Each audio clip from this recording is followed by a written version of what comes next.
were you, or were you not, on a gay cruise?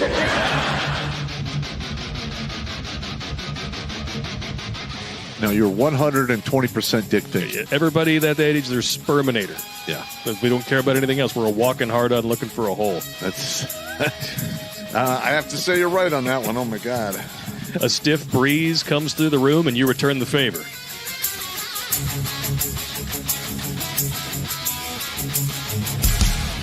Gonorrhea. Oh.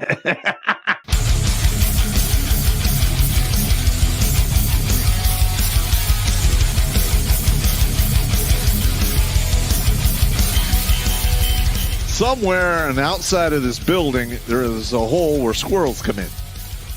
Better than a hole where dicks come in. Yeah, better than that. Going down the stairs to wash the laundry. What the hell?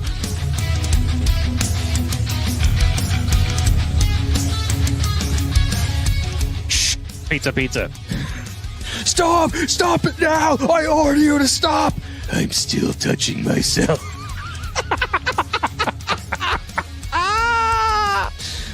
Yeah!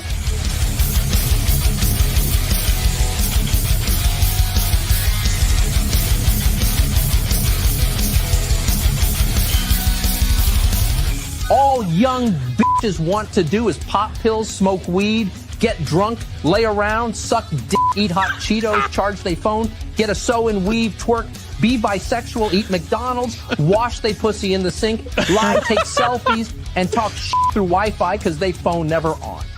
I think washing they pussy in the sink is my favorite part.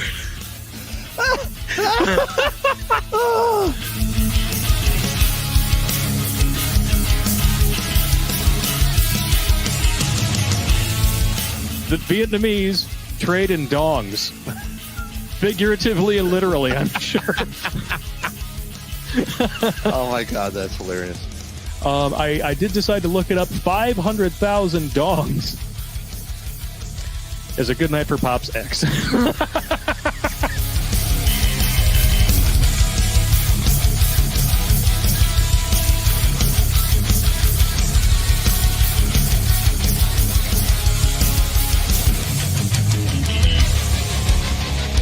Like most women, he's an emotional thinker. Good God. I mean, that's part of the problem we're having now in our society is we have a bunch of emotional thinkers that want the world to, to fall in line with their emotions. It's not. Look, reality doesn't give a shit about emotions. It's my lived truth. Fuck your lived truth. No, it's not. It's your perspective. Kiss my ass.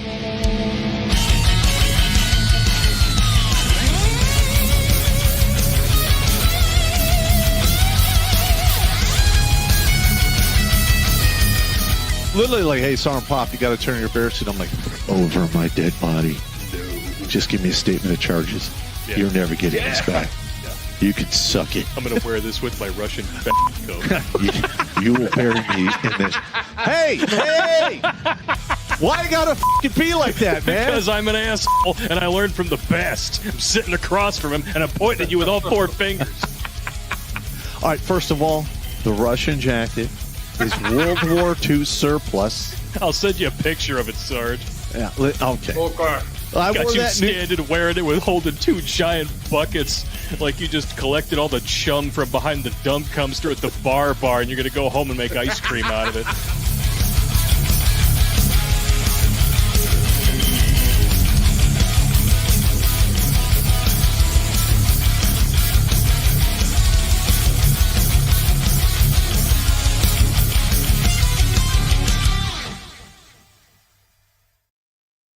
What's up, savages? Terrence Pop here with another episode of Grunt Speak that actually is live from the lair.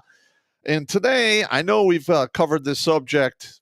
Blake and I covered it a while ago where we talked about the 2/3, 1/3 rule in college, where 2/3 of the classes they force you to take are absolutely unnecessary and are nothing but indoc.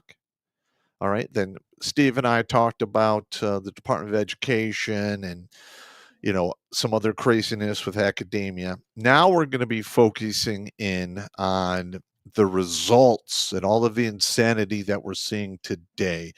Now, This is going to be another show we're going to do in the future, the student loan epidemic. But that will be touched on briefly today. But let's say the youth of today, and even some of the millennials and part of my generation, Gen X, are still paying off student loans for the Indoc classes we were forced to take when we went through. And we're starting to see people freak the fuck out because they're going to have to pay back their student loans. And a lot of these individuals think they're entitled to a free education and they can borrow money and they don't have to pay it back. That is not how it works in the real world, where nothing is free and everything has a cost to it.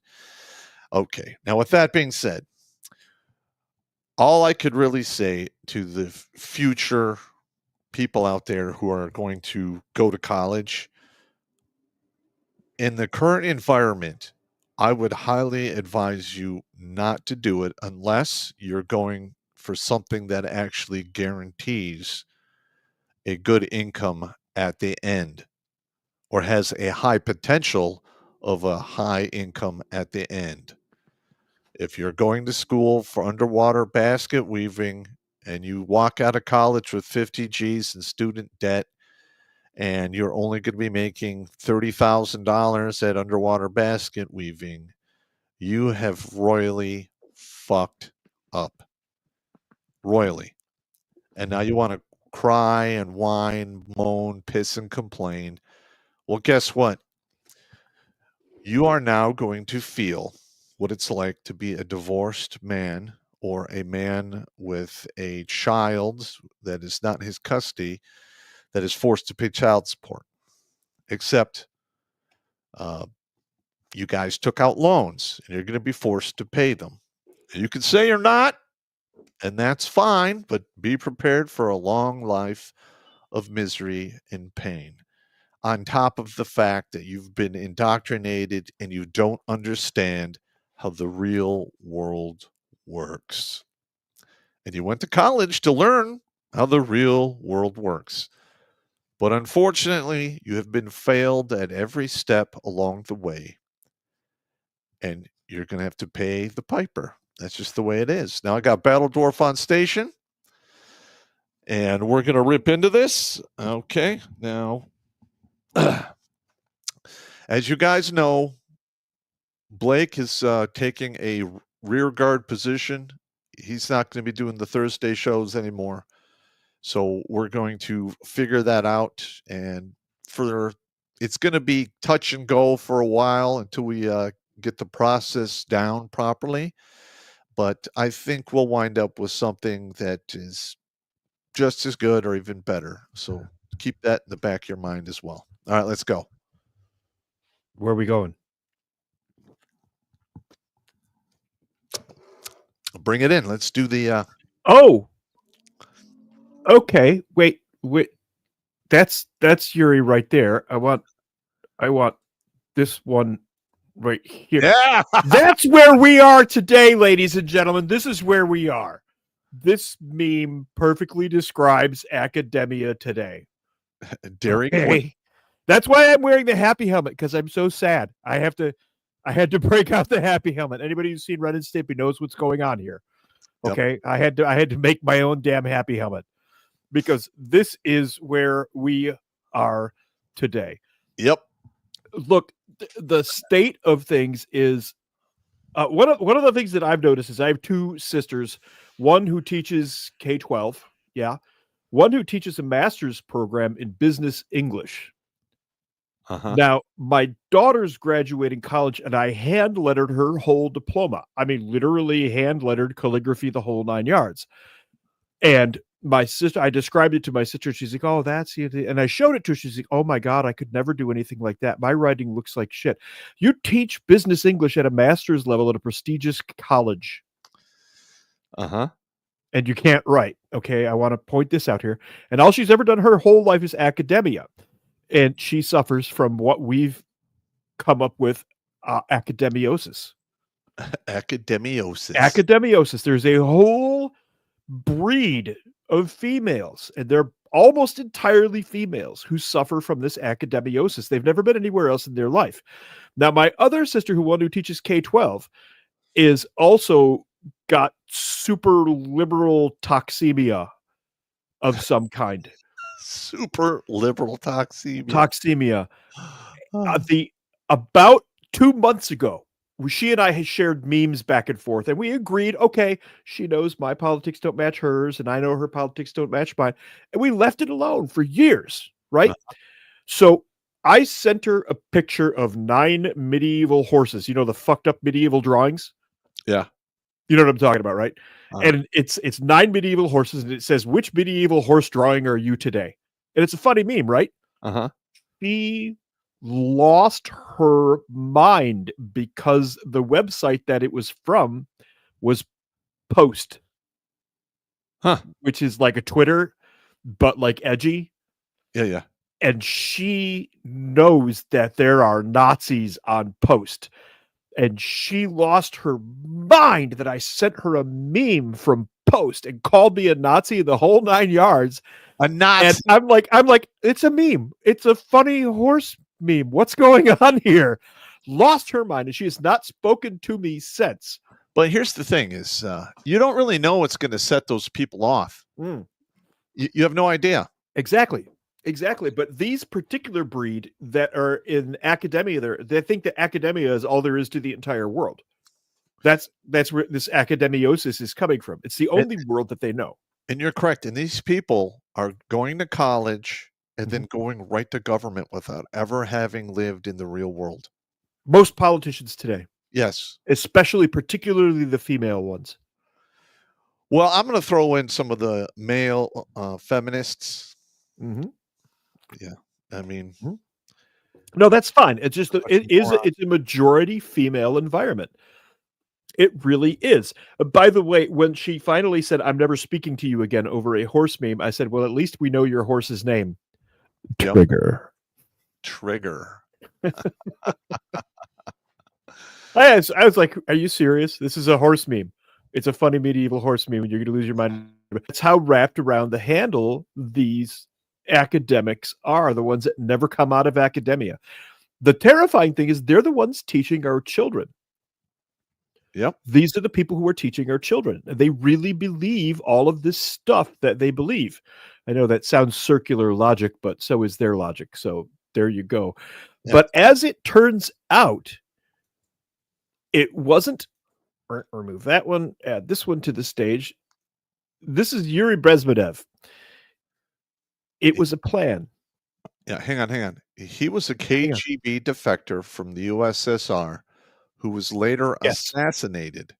Yes. Because he was dropping dimes on what the KGB and the USSR was up to. Yes. And you have to understand that even though the USSR technically ceased to exist, the same ideas exist in China now. And the plan... No. Oh, hang on. While you're correct, go ahead. I'm just saying that the same programming that the USSR had, and let's say they still have it, China is using in force because they have control of TikTok, and they there's a bunch of investigations that I've heard wind of that are going on with China basically sending over a whole boatload of cash to influence certain individuals that we will find out in due course when the DOJ digs into their ass. That's all I can say about that. Ladies and gentlemen, this is what happens when you send a grunt to intelligence school for 6 months. Yeah. While you are not entirely wrong, that is the superficial picture. What happened in the West? The China element doesn't enter it until the mid-'80s. Yep. The Russians, and this guy talks about it. That's what this video is. He talks about what happened, and it had been happening since the 50s. The China element doesn't show up until the 1980s. Now, one of the big events was in 1989, the Berlin Wall fell. And everybody's like, yeah, the Berlin Wall fell. Ladies and gentlemen, that was like the dam that was holding back the commies, because now the commies could come across that border and get into all of the schools. And everybody's happy to see them because, oh, look, free East Germans. They're the Stasi. These people made the Bolsheviks look like fucking Girl Scouts. Huh. Okay. Yeah. They made the Bolsheviks look like Girl Scouts. You got a drink. Did I say Bolshevik? Mm-hmm. Sorry about that. So anyway, they came through the Berlin Wall gap, essentially. And they look like us and they sound like us, and we like them because they're from East Germany. And boy, we liberated East Germany. Isn't that cool, kids? Okay. Now the Chinese part plays in. In China, it's easy for them to do this. Why? Because they've got essentially a homogenous culture. They have a culture where they've been subjects. Well, there have been Chinese emperors for 3,500 years. And they killed Gyoro Puyi, the last emperor. There's a movie about it and everything. It's actually kind of entertaining. They basically worked him to death. And he ended up as a gardener in his own palace in the end. But that emperor was replaced by Mao and the party. And those people are so conditioned to being ruled by an emperor that they didn't think anything of it. Communism fit them like a glove. They just had a new name for it. Yep. Is essentially what happened. When it came to the U.S., it's a whole different culture over here. And it took them 4 full decades to turn, because you and I can remember 2 generations. Back when we were kids, it was still cool to be American, and we used to say things like "better dead than red" and "fuck you, commie." And you could all the time, yeah, and it was an insult to call somebody a commie. But here's let's take a listen to what happened here. There's a line in here I particularly like. Oh, you can't hit the play button on the video screen on the StreamYard. You have to hit the actual play button on the actual video. I will unfuck myself. Well, you spoke several times before about ideological subversion. That is a phrase that I'm afraid some Americans don't fully understand.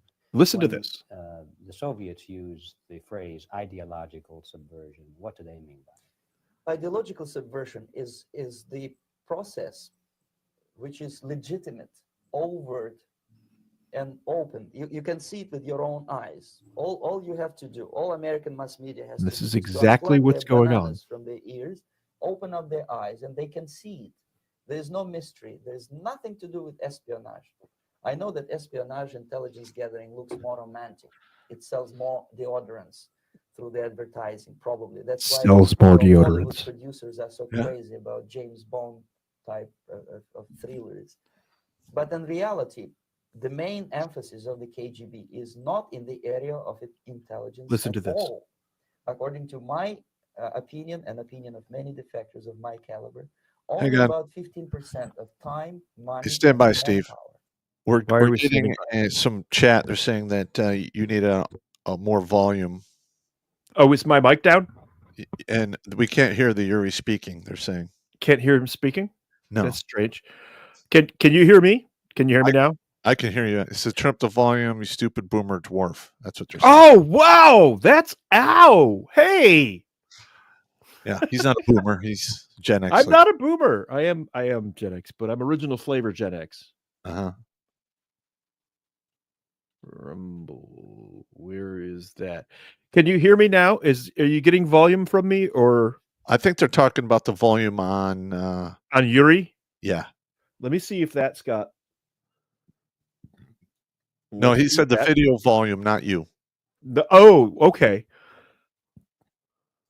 Is spent on espionage as such. The other 85% is a slow process, which we call either ideological subversion or active measures, активные мероприятия in the language of the KGB, or psychological warfare.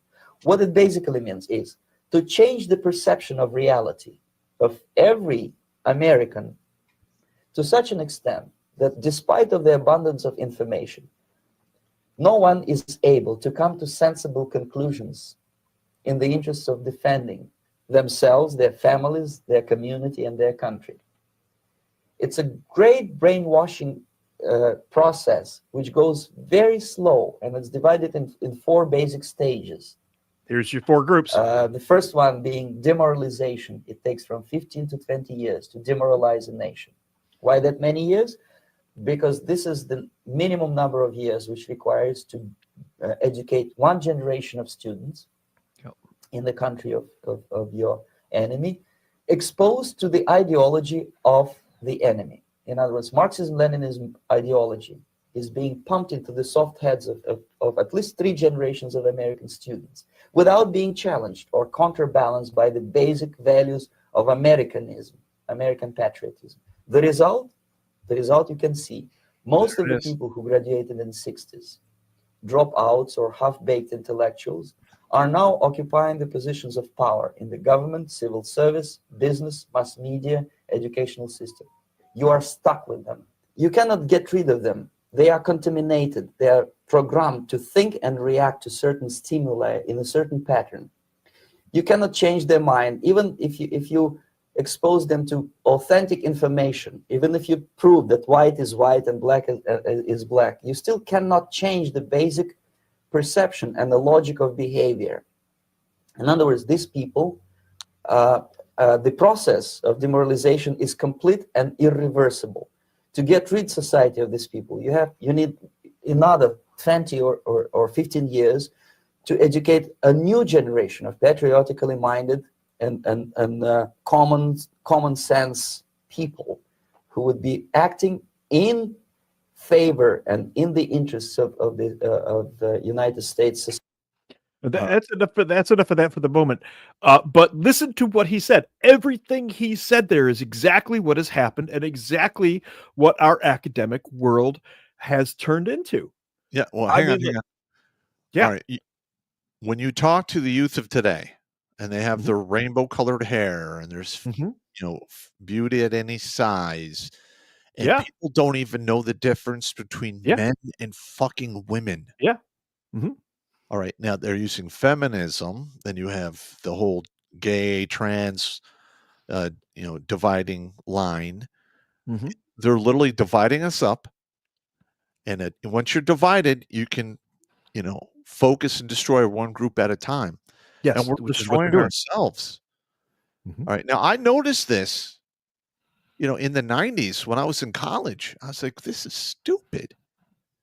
And I think one of the main reasons I was able to see that is because when I was in, middle school, I had 3 different social studies teachers in the Oak Park School District, and they were true blue Americans. I had Mr. Ogle. Yep. Yeah. Well, 2 of them fought in the Vietnam War. Yep. 1 of them fought in the Korean War and the Vietnam War.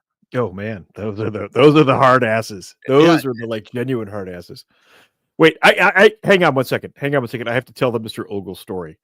I have to tell this story. It was 7th grade, and Mr. Ogle was our civics teacher through 7th, 8th, and 9th grade.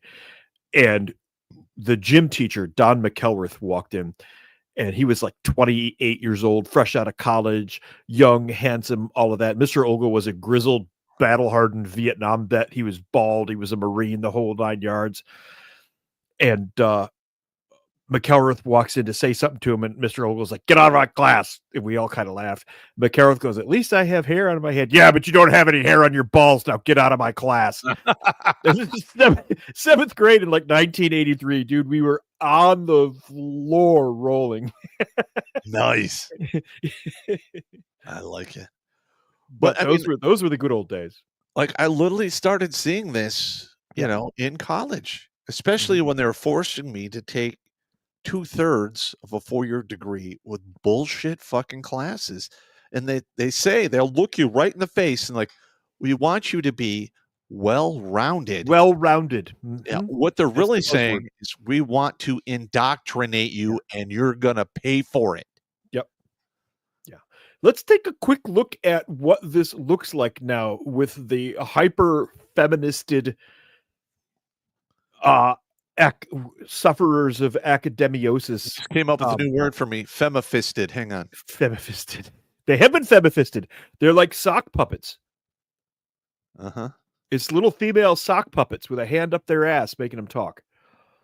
All right, yeah. Watch this. Watch this. This is a classic example of these individuals.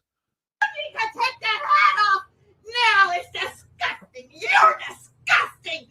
You're wearing this outfit that my husband bought for this country. And look at you. Look at you. He's trying not to laugh. Doo-doo, and you know it. Yeah, piece of doo-doo, and you know it. You and all of your people that have robots. Robots. You're robots. You drank the Kool-Aid, didn't you, huh? Didn't you? Stupidity. Ma'am, I hope you have a great day again. Ah, you son of a mother. All right, that lady looked about 45, 50. It's like classic. That is stock wackadoodle. So if you go back 30 years, she was going to college in the late 90s, early 2000s. Yeah. And she's been cooked and booked. Yes. Yep. Absolutely. It's a severe case of academiosis compounded by femifisting.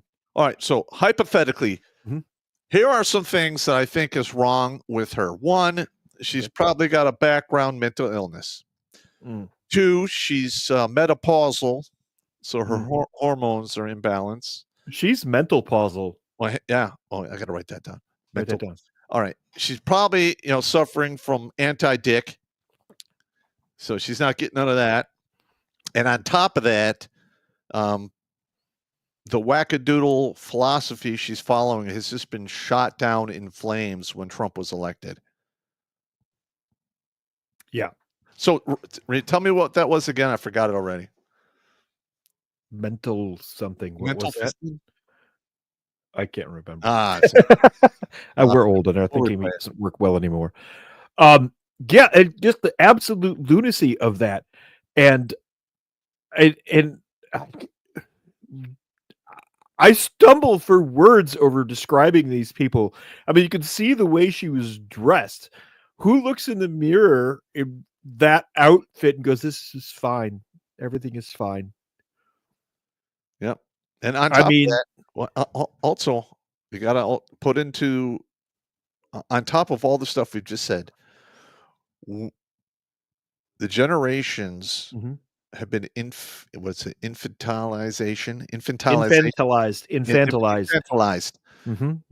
And just think, you can't even criticize people or they get offended, they feel unsafe. Yeah. I mean, you literally talk to somebody logically and it's, oh no, I feel unsafe. When you try to bring up biology and facts to the trans people, they sit there looking in the face and go, "You're killing people." They literally believe this. Yes. You cannot reason with these people. They've been turned into a cult. They've been made the useful idiots, and they don't even know it. That particular personality type that we just watched there, if there's a high-speed train that goes to Boxwine and Catland, stay tuned for upcoming episodes of Boxwine and Catland, by the way. If there is a high-speed train to Boxwine and Catland, this woman is on it. Yep. There's no doubt in my mind. Susan McCarley, by the way, reminded me, because I can't think anymore. Mental pause as opposed to menopause, which is the point where you lose the ability to think instead of lose the ability to produce eggs. They hit the wall at 0 eggs per hour. I mean, she hit mental pause and then hit the wall at 0 eggs per hour. Right. I'm floored that she said, "My husband." Dude, can you imagine?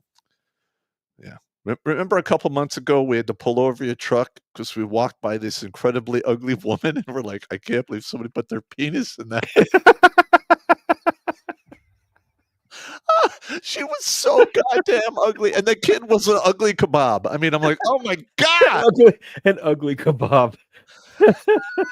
Oh, dude, we were just laughing too hard. We actually had to pull the fucking truck over. We're on our way to Bob's to get our Mediterranean food because we have like this little, Yeah. it's a ritual Pre-show thing. It's our pre-show thing. Yeah. And we both turned the corner, and I'm like, and we both at the same time, like, oh my God. We just started laughing so fucking hard we had to actually pull the damn truck over. And Steve is just like, I can't believe somebody put their penis in that. Guys, have some discretion. Yes. For the love of God, have some discretion. I don't care how drunk you are or how desperate you are. Mm-hmm. There's a stump somewhere that needs love. Leave that alone. That's right. Oh my God. Don't do it. So what is causing all of this? Well, here's one of the things we talked about right away at the beginning of the show. Click little button. There we go. To be clear, getting rid of diversity, equity, and inclusion practices mean not hiring the most qualified people. In reality, people of color are more limited at accessing those qualifications in education for many reasons. Language, disparity, poverty, lack of access to higher education. Did it just get dark in here? So we are left with 80% of teachers being qualified white women. Being against DEI is anti-woman, though. If we disqualify white women, we are left with far less. We are left with many less teachers in a teacher shortage. I don't think you understand what DEI is. This has nothing to do with DEI. Head smack. Well, again, the DEI is another way to bring back or bring communism here because they want to make everyone the same. Nobody's rich. Everyone gets the same. Every time we try that is evil hairless monkeys. Millions of people starve to death. There's all kinds of crazy wars. People are rounded up and executed, or they disappear. It is a fucking train wreck in slow motion every single time. Yeah, absolutely. Absolutely. Just listen here for a second. Wait, are you saying that all teachers are completely unqualified? Are you saying that the teachers we have in place should never have been teachers in the first place? Yes. I would say about 70% of them, yes. I don't. DEI means what you think it means. Okay, so you can't even speak. Furthermore, getting and keeping a teaching job is just based on merit. No, it categorically is not. Go back and try to understand what DEI is. No way it's going to affect education. The education system didn't use DEI to hire women since teachers are a majority of women. Teachers are of women, or do you mean a majority of teachers are women? Well, if your DEI dream came true, it would actually be used to hire more men. What? You still have no idea what DEI is or means. Just because they get rid of DEI doesn't mean women can't work anymore. So utilizing a merit-based system would exclude females? Are you saying females are not academically as capable as men? See where this is going? See the death spiral? They all know the fucking answer, and none of them have the balls to say it because of what Brezhnev was saying in the beginning of that video. It's the demoralization. They're afraid to speak the truth, even though they obviously know what's going on here. Unfortunately, they're trying to say it. Well, fortunately for me, I have not been demoralized. I've always been that guy. When shit's fucked up, I'd be like, the shit's fucked up. Yeah. Someone's gonna die. I was always that guy. Yeah. And it made me incredibly unpopular. I don't care. I was hated by the incompetent officers over me because I would always be like, nah, this is fucked up. And to save this country, we need to have people who are willing to step forward and speak the fucking truth and use logic and reason. Yeah. It's just that simple. The same tools that I'm using to pull people out of the maw of death from suicide are the same tools everyone out there needs to use to fight this fucking evil. Because that's exactly what this is. Yes. Yeah, it is evil. It's exactly that. The Medvedev video or Brezhnev, whatever, I can't remember his name right. It doesn't matter. Anyway, the video we were watching at the beginning, that guy, Yuri. We'll call him Yuri. Yuri's video. That's going to be in the links. You need to watch the entirety of that video. Okay, because he knows exactly what's going on. He's got it pegged. Now, all of this education that they're getting in the schools What does it do? Well, let's take a quick look, and bear with me on this video. Bear with me because I'll tell you what the hell is going on. Can you just do me a favor and say the ABCs, A to Z, without singing it? A, B, C, D, E, F, G, H, I, J, K, K, L, M, N, O, P, H, I, J, K, L, M, N, O, P, 1, 2, 3, 4. I don't know, like, I don't. No, now hang on. She could be drunk or high. I knew you were going to say that because you said that when we were reviewing it before the show. Here's where you're right and wrong. She's probably drunk and high because most of them are drunk and high these days. Ignore the milkers. Stop looking at the milkers. I see you looking at the milkers. The Cut it out. speed bags with nipples. Stop looking at the dials and pegs. Stop looking at the dials and pegs. So here's the thing. When I worked for the law firm in Los Angeles that was very high-end stuff, we were getting right out of law school. And I don't mean Wayne State or one of those, like Midwest colleges, like Western or something like that. I mean Brown. I mean Stanford. I mean Yale. These are kids that are now lawyers. They're not kids anymore either. They're 27, 28 years old. That's how long it took them to get their law degree. They could not write a coherent sentence. And I don't mean they couldn't type one out. I mean, they could not construct a coherent sentence. And being in law, that's your bread and butter, is knowing how to write. It's exceedingly important. These kids couldn't do any of that, to the point where one of the partners, I still talk to him and another one of the attorneys, we talk all the time. We put together a program. Well, they put together the program and I was there to oversee it. I became the overseer, where we had to teach these idiots how to write a sentence. Brown, Yale, Stanford. I'm sure you've heard these names. I've heard of Stanford and Yale. Brown. Yeah. Brown is the premier black college. It's like one of those legacy colleges where all the sports ballers send their kids. But so what seriously, all the basketball Americans? The best, many of the basketball Americans. Yes. Yes. Yeah. Yes. And that's okay. That's one variety. Here's the other variety. You've got the I literally know nothing crowd. And then you have the, well. Okay. Now, hang on. Before you start it. Yes. Let's just look at the face. Okay. She's got the nose ring on, meaning she's a follower. Yes. That's what that means. Mm-hmm. She's got a piercing in her eyebrow. Yes. All right. That's also follower because it's trendy. Yeah. Now, okay. I mean, following a trend doesn't really make you a super follower. No, she's got multiple signs. Yeah, is what I'm saying here. And I'm surprised she doesn't have multicolored hair and a neck tattoo.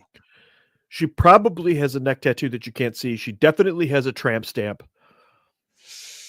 Yeah. And she's probably in between dye jobs. All right. Now, before we turn this on, warning on her face, coarse language. There's going to be coarse language, a whole bunch of anger. Yeah. And that anger is going to come from her not understanding how the real world works. All right. She wants the world to follow how she feels. Reality doesn't give a shit about your feelings, and neither does Darwin. Which is one of the first true signs of academiosis. When these individuals, and let's face it, the majority of them are female. They just are. That's just how it is. They feel. They don't believe. They don't know. They don't understand. And we got a comment here saying for each face piercing is -1 charisma point and -1 wisdom point. Wait, because as soon as her mouth opens, you're -4 charisma points and -5 wisdom points. All right, let's do this. Let it rip. And you bitches be in my comments like I give a fuck. Like I give a fuck. Power to drum. We love must. Shut the fuck up. Shut the fuck up. Do you know what I'm saying? Do you need me to bring it down to your level? Here, let me give it to you like this. Shut the fuck up! And you been. All right. Whew, lads, she seems nice. No argument. Just telling everyone to shut the fuck up. She mentioned Trump people. All right. Now, Yes. the people who voted for Trump, including myself. Mhm. All right. I follow logic, reason, intelligence. Mhm. Okay. I try not to allow myself to make decisions based off of emotion, because whenever I've done that in the past, I have fucked myself up, including my life, i.e. my first ex-wife. Mhm. And that'll be the only one. I'm not doing it again. But again, that was an emotional decision. Pop, you could fix her. Yeah. You're right. Yeah. And a lot of guys think that. That's a whole other show, though. Oh, it is. I'm going to write that down. I can fix her. No, the fixer-uppers. Uh-huh. Yeah, the fixer-uppers. Uh-huh. Yeah, the fixer-uppers. We need names for these creatures. These creatures need names. You've got the Obliviate. The first one is the Obliviate. Oh, I love it. Oblivion. The one who just lost her mind. What is that? Is that a Spurgatron? Oh, no. It's some kind of you got to mix anger and illogic or and impulsiveness. Yeah, we got to mix because they'll just say stuff. They don't even think about what they're doing. Just, and they'll say like 16 things before they know they've actually said anything at all. That's one of the key characteristics of this particular breed. Yeah. Help us, audience. Help us. We need to name the yelling thing. We've got anger. It could be rage, impulsiveness, rage. It needs a name. But this one, I know these are the. Oh, hang on. Let me share the tab before I hit the button. This is a gimme it. Gimme it. This is a gimme it. Okay, and the gimme it lacks intelligence, has a low IQ, has a low intelligence score, probably a 7 or 8 intelligence score. Like a low charisma score, and like maybe a 7 wisdom score. But they're really, really convinced of themselves. Record, we will all file bankruptcy, and we will all go back to school. You're not getting a dime from us. What? I have 3 degrees. All right, stop it right there. I'm a black woman. All right. First of all, you are not going to bankrupt on student debt. This is why this is a gimme it. Yeah, it's not dischargeable. Mm-hmm. I'm sorry. It's not going to happen. And on May 5th, they're going to start collecting those debts. When I got out of college, I owed somewhere between 15 and 16K. Mm-hmm. I paid every fucking dime of that money back within 5 years. All right. Some of these people are getting out of college with 80, 90, 100,000 plus. I've seen $200,000 student loans. Like, what the fuck are $200,000 you thinking? Wow. Yep. All right. Keep going. Okay. This is the gimme it. Black women are the most educated populace on this planet.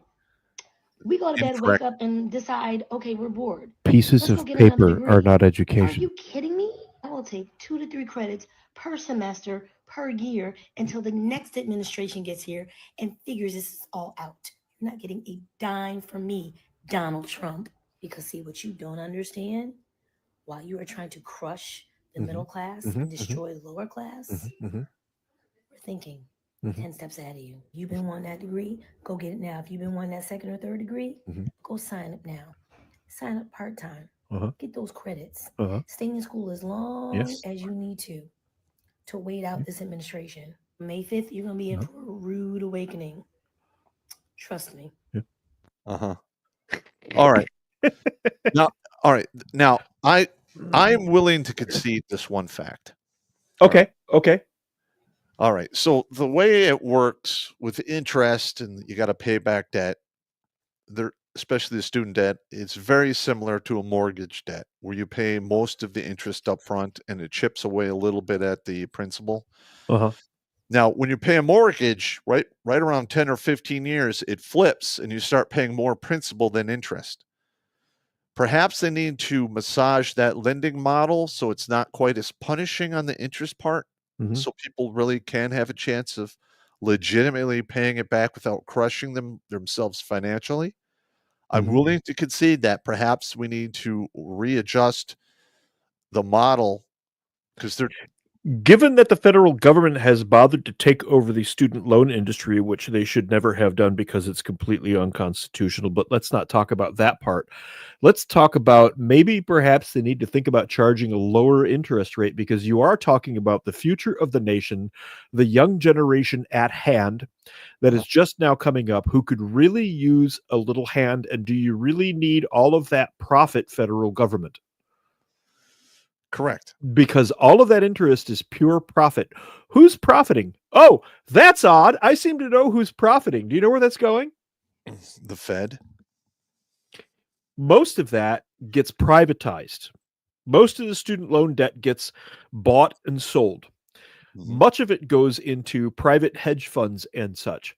Do you know who owns those private hedge funds? BlackRock and 90% of them have been found to be owned by politicians. Wow. All right.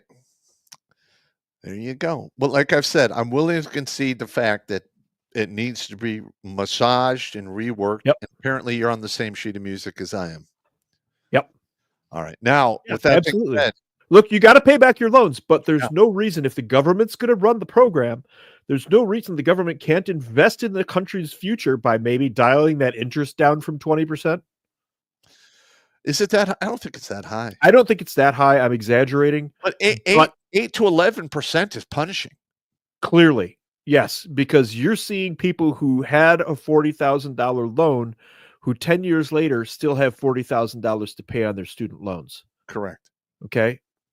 Now, are they, what's it called when you take the interest plus the principal and you combine it? Amortization. I think it's amortization. Yeah. I think they amortize part of that.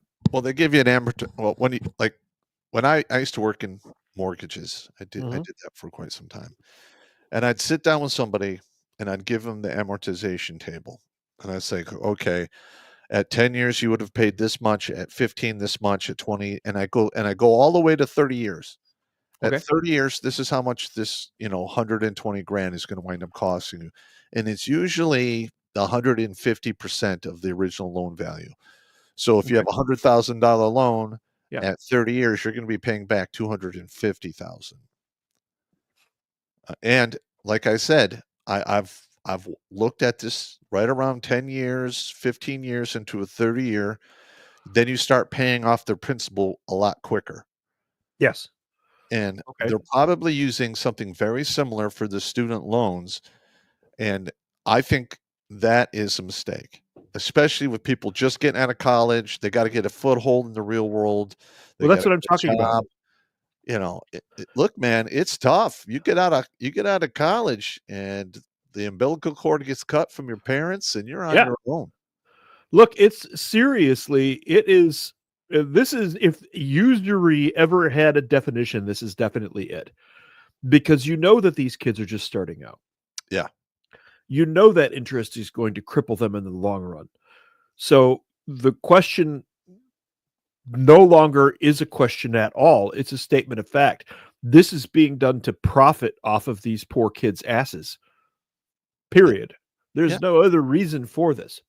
Now, that's on top of all of the other stuff that we're talking about here, the academiosis that's going on. This is on top of all of that. Yep. So now those people who first started suffering from academiosis with Yuri's video that we were watching in the beginning there, they are now in charge, just like he said. Those people from the 60s are now in charge of everything. Oh, no, hang on.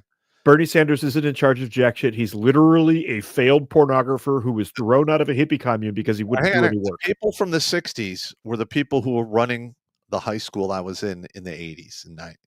Yes. Okay. So the people who are hippies are gone now. They have long since gone into the real ones. Yes. Yeah. Like my mother, she was, a hippie, that's how I got here. She's in a rest home now. Mm-hmm. So we're dealing with people who are educated, who are now in power in the late 90s to roughly 2010. No. You don't think so? No, because these people are in their mid 60s to early 70s for the most part. Think Chuck Schumer, think Nancy Pelosi, that crowd. That's the power level that I'm talking about right now.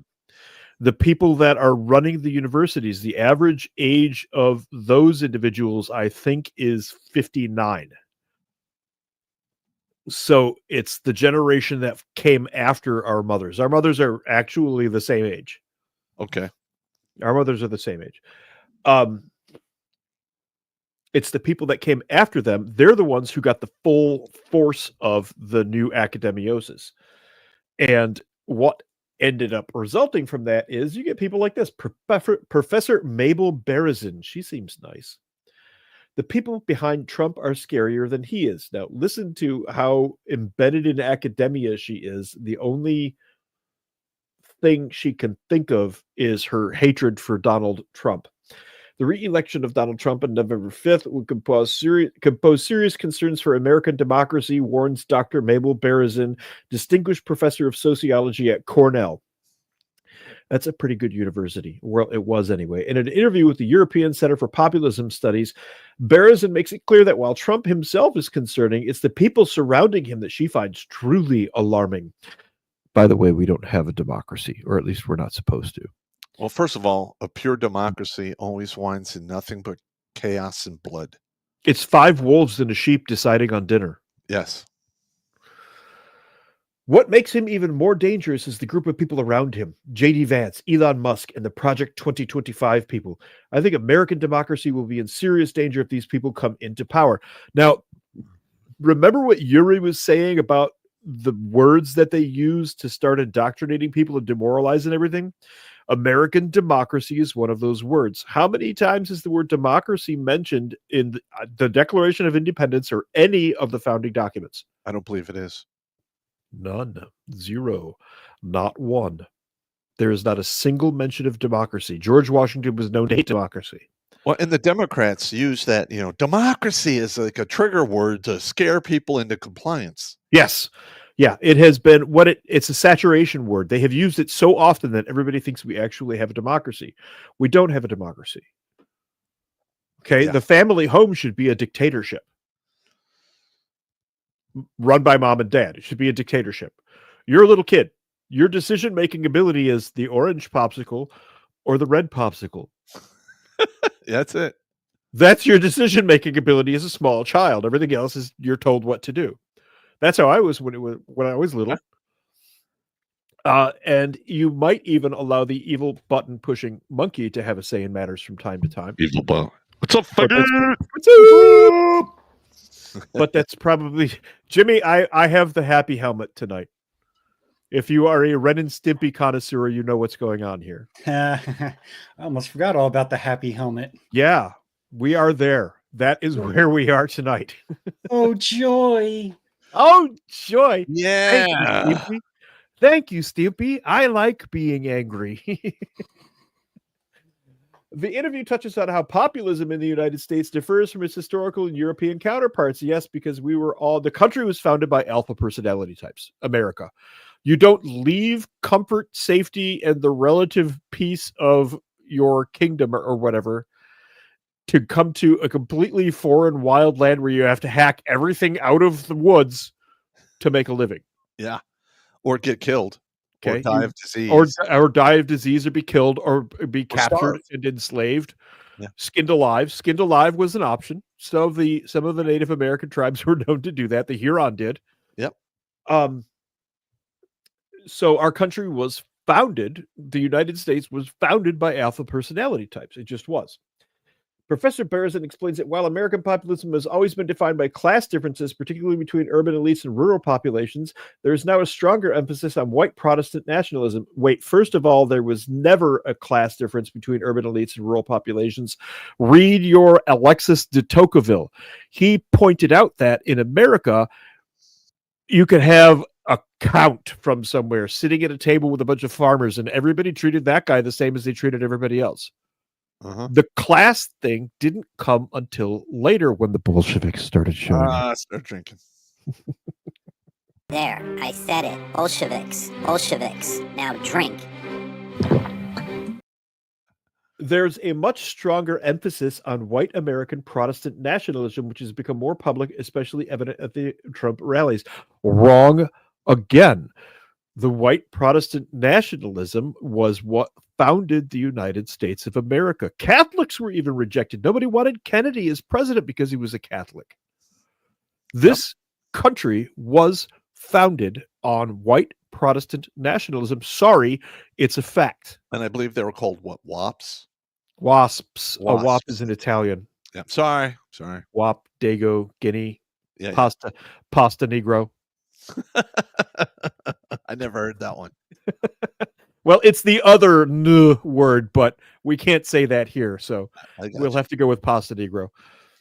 Fascism and its relation to contemporary populism are key themes in Professor Berezin's work. Oh, again with the fascism. Here we go. Sig Heil, I guess, or something. She highlights the epistemic plasticity of the term fascism and how its application can obscure more than it reveals. In other words, she knows it's not fascism, but she needs that word because fascism is the opposite of democracy. And what do the Bolsheviks need? They need the party and an enemy. Orwell's classic work, 1984, was all about the party and the enemy. That's the whole storyline. Mm-hmm. Well, they need the enemy to generate the fear. Exactly. To control the sheeple. I studied North Korea for over a decade, and they do exactly that. Now, those are the buzzwords that the American Bolshevik Party uses, the ones you call the Democrats. Drink. Sorry. Democracy is good. Democracy is good. Fascism is bad. Fascism is bad. That's it. That's the whole narrative. Go look at their stuff, strip away everything, all the garbage around it, the tranny stuff and all of that other garbage. And it always comes down to our and fascism. And it's so trite, it's not funny, but that's academiosis in action. That's absolutely academiosis in action. However, she emphasizes that what makes today's political climate dangerous is not just rhetoric, but the infiltration of far-right ideologies into American institutions. The way Bolshevism completely took over the American institutions. Drink. What I call an institutional creep has begun, and this concerns me the most, particularly the courts and issues like free speech and social changes such as abortion laws. You know where we are right now. What's your name, sweetie? Berezin. You know where we are right now, Professor Berezin? We're Weimar, 1928. Do you know what happens next? Books get burned. Do you know what books those were? Do you happen to know what books those were? They were the tranny books. Yep. The things that people like this Professor Berezin and her ilk, the ones suffering from academiosis and mental pause, the things that they have done have caused a new Weimar, and that's where we are culturally right now. Look, if you're a man and you walk into the bathroom with my daughter and I'm there, you're not walking out. No. You are not walking out. You are being carried out. No. He's going to need a new dental plan. Yeah. The man is going to identify as a woman. Well, I'm going to identify as the tooth fairy, and I'm here to collect. Yeah. And listen, and the reason that's not happening is a lot of men have been feminized, and they literally act and think like women who think they're men, which are third string men. And we all know what happens to people on the third string on an organized team, right? They're on the bench the whole time. No, if you're lucky, you ride the bench. They beat the shit out of you, and then when they don't need you anymore, they fire you or they trade you for something better. That's true. That's true. I just came up with a new phrase, by the way, that we can use that won't get us bounced until they figure out what it actually means. And that would be? You understand that there is a horizontal plane and a vertical plane, yes? Yes. I am a planar reorientation specialist. Ah, okay. Fair enough. Okay. Professor Berzin also points to the rise of paramilitary groups in the United States, noting their similarities to those that fueled fascist movements in Europe in the 1920s and 1930s. They were a direct reaction to your kind. Specifically, a reaction to your kind. Plus, they were fueled by the fact that, they were living in squalor because yes, they're getting taxed because of World War I. They had been taxed to death. Mm-hmm. They had been subjected to endless war. They were having their national identity crushed. They were being told that boys could be girls. I mean, this is all things that happened during that time period. Go back and look at it. It's just a replay of the same thing. And when they tank this economy, mm-hmm. all right, there's only so many blue cities out there. Yeah. Most of the people live in the rural areas outside of these big blue cities. Which and is they're going to feel a particular way about it. Yeah. And you're going to see them rise up, and it's going to be bad. Mm-hmm. And I hope we could stop that before it gets out of control. I'm starting to not hope anymore. I mean, I'm not going to take a part in it because I'm old and broken. Yeah. But I'm not so sure I hope it doesn't happen anymore.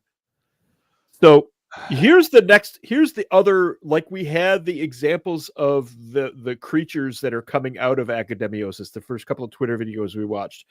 Now, here's an example of the things that are running the show, and these ones are the guilt ones. They have guilt for who they are. White women like me dominate teaching, and here's why that's a problem. And of course, the obligatory picture with the ethnically diverse element. I can name the black educators I had growing up on one hand. Probably because you grew up in a white neighborhood. And guess what? In-group preference is a thing.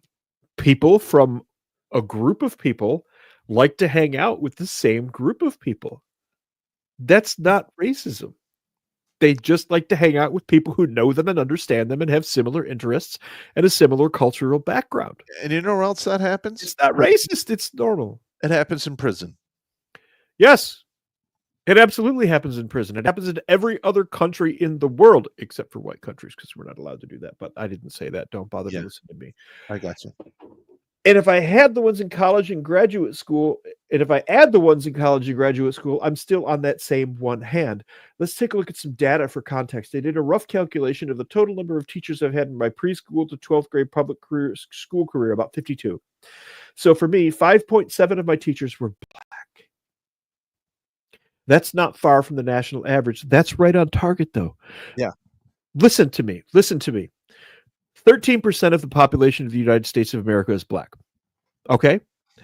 7% of that 13% is either a child or an old person. You're left with 6%. Okay? About 5.1% of that is the young adult bunch. That's responsible for 52% of all violent crime. We didn't say what? Who said that? I didn't say that. Did you say that? I said that. Is it getting dark? Is it getting dark in here? I'm just saying. If you look at the crime report, that leaves like 1% left to be teachers. So her number is spot on. It's exactly where it should be. This idea that there aren't enough black teachers is silly. That's exactly as many black teachers as there should be. The average teacher, I'd do well to look in the mirror because I am the average American teacher, 43-year-old white female. Here's why that's a problem. Our children need to see themselves in their teachers. In my hometown of Lakeland, Florida, the 2010 census found that 20% of the population identified as black. That was only true in 2010. Lakeland used to be very white. if only 7% of our teachers are black, we aren't doing justice to our kids. Wait a minute. What's this justice thing? Do you see where I'm going with this? Yep. The trigger words. The trigger words to cause fear, panic, or being uncomfortable. Yeah. Our teaching workforce needs diversity to meet the needs of our kids, all of them. So you want to accommodate all of the kids. Mm-hmm. In other words, that's DEI. What this is, it is DEI, and it is also soft racism. And what I mean by that is she looks at these children of color and she sees that they have needs that are not in line with white children.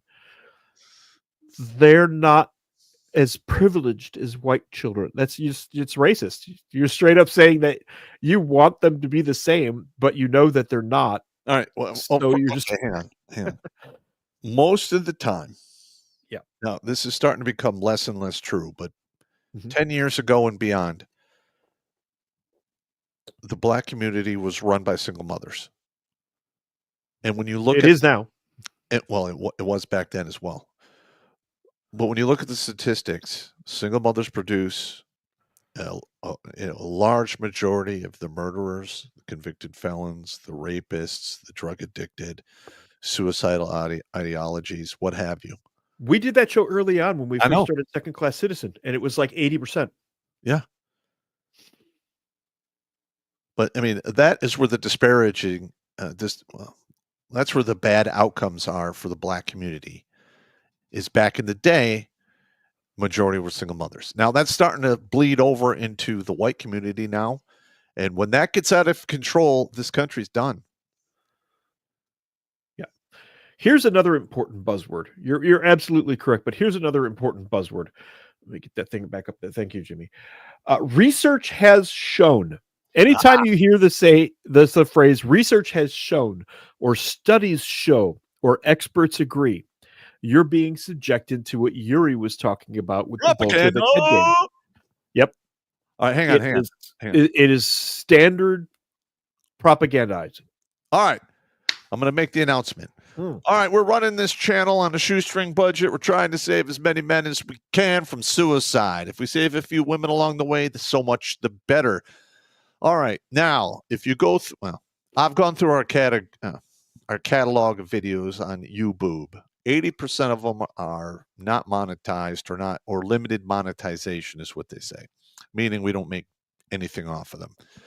Now, when I've looked at the videos that are demonetized from a neutral location, they're running the same amount of ads on them that they are on the monetized versions. All right, so we're getting strangled here a little bit at a time. So anything you send in to help us keep this boat rolling forward or flowing forward or whatever adjective you want to put in there, fine. We appreciate every little bit, but please help us out. Let's keep this thing going because I got a lot more people out there that I need to get to and save. Yep. All right. Sorry about that. No, that's good. That's best way to do it is through the Cash App, because then that way we are sure to get 100, or Redonkulas is sure to get 100% of your donation. 97%. 97%. Yeah, that's the vast majority. It's the best way. It's real easy to set up. And Pop needs a beer. Pop needs his beer. Bolshevik. God damn it. So anyway, research has shown that having more black teachers helps black students succeed academically. Tell that to Chicago, New York, Detroit, St. Louis, Atlanta, where the teachers are Boston, Baltimore, where the teachers are majority black. This doesn't seem to be the case. You say Detroit? I did. They just did a study in Chicago. Something like 85% of the students are illiterate. 85%. That's horrific. Yeah. Holy crap, that's horrific. How the hell do you get to 85% of your kids can't read, write, or do math? Yeah. I mean, beyond like a street corner drug deal, I'm sure they can handle that. Another thing, a lot of those blue cities with these terrible stats for reading, writing, and arithmetic, Yeah. They get a higher amount of tax dollars from their state. Where's that money going? Because you're not seeing it in the results. Not at all, especially in Detroit. Yeah. Yep. Yeah, it's really bad. Dr. Megan Allen is a national board certified teacher, 2010 Florida Teacher of the Year, the founder and owner operator of the Community Classroom Tutoring and the host of To the Core, an education podcast for parents. She's also served families as a public school teacher in Florida, a college and university faculty member, and the director developer of a graduate program for teachers. This is exactly the kind of person that we don't need anywhere near our children. She is obviously insane and suffering from academiosis and mental pause. She's that picture is the author, correct? That is correct. You see that evil smile? Yeah. Look at here's how you can tell. Can I hide her mouth? Look at the eyes. If the eyes don't smile, you've got crazy on your hands. I'm telling you, this is just my opinion now. Yeah. She's probably in her younger days rode a mean penis. Yeah. Because there's no pussy better than crazy pussy, and that's crazy right there, 150%. I'm just saying. Oh my God, yes, absolutely. So now, another thing we haven't mentioned. What's that? School unions or teachers unions. Teachers unions get their salaries hiked all the time, where the teachers don't get anything. That's the first thing comes to my mind. And you can't fire incompetence. You can't punish teachers for not actually for their students not being able to master the subjects that they teach. Yeah. I mean, so you literally keep incompetent or lazy or individuals who are so skewed teaching students, you can't even remove them. That needs to be changed. Yes. That absolutely needs to be changed. And that tenure shit, that needs to go right out the fucking window. Sorry. It shouldn't be invulnerable. Okay, I'll give you that. It shouldn't be invulnerable. Right, okay. I can see a point to tenure to a degree. That makes it harder for a university, for example, to just fire a professor because the guy's been there for so long that he's got more of a salary, and it is a numbers game. It is a pure profit spreadsheet entry where they can hire a younger professor for less money. Mm-hmm. Okay. I'm not into firing a guy who's got 30 years of experience so that I can put a guy with no years of experience in his place just to save a few dollars. And another thing that would help, respect, tenure is good.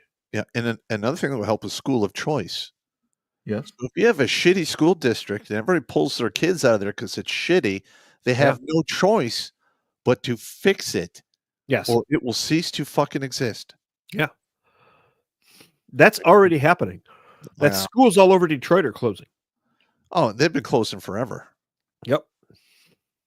And the good schools, Cass, and a couple of others, have all taken hard hits. So here's the other another aspect. We had the fascism, democracy, control element. Then we had the guilt element. And now we've got the I am always the victim element. So are you a student here too? Asked the young IT worker. I called to fix my office computer. I smiled, wondering how the student missed my name on the office door or the row of diplomas framed on the wall. No, I'm a professor here. That interchange never took place. Okay, if you're IT staff in a building and you go up to the floor where the professors are and you walk into an office, right, with a name on the door and the name matches the face behind the desk, this incident never happened. This is a bullshit story. I guarantee this is bullshit. It's like me walking into one of the lawyers' offices when I worked at the law firm, when I worked IT back like in 2006. Oh, are you one of the clients? If I did that to one of the partners, I'd be fired. Like right on the spot. You'd be gone. Get out of here. This never happened. This is so the first aspect of the victim thing is always a bullshit story about how they were victimized in some way. And in this particular case, because she's a female and probably attractive, she was dismissed as just a student. Sexism against women in college undoubtedly happens, but sexism against female college faculty is perhaps most often overlooked. I'm so sick of this sexism shit. Right. As a 30-something woman professor at a Christian university, I have a unique perspective in sexism in higher education. Before I share my own experiences, let's look at the data that doesn't fucking exist. Get out of here. Question. Yes. Are they talking about the sexism that the female teachers are doing with their younger students, or are they talking about within the other faculty? I'm just asking for a friend. Yeah, you're right. Wow, Jimmy, that's a very valid question. Thank you for asking such a considerate and intelligent question. I like No, it. really, that's a good question. Yeah.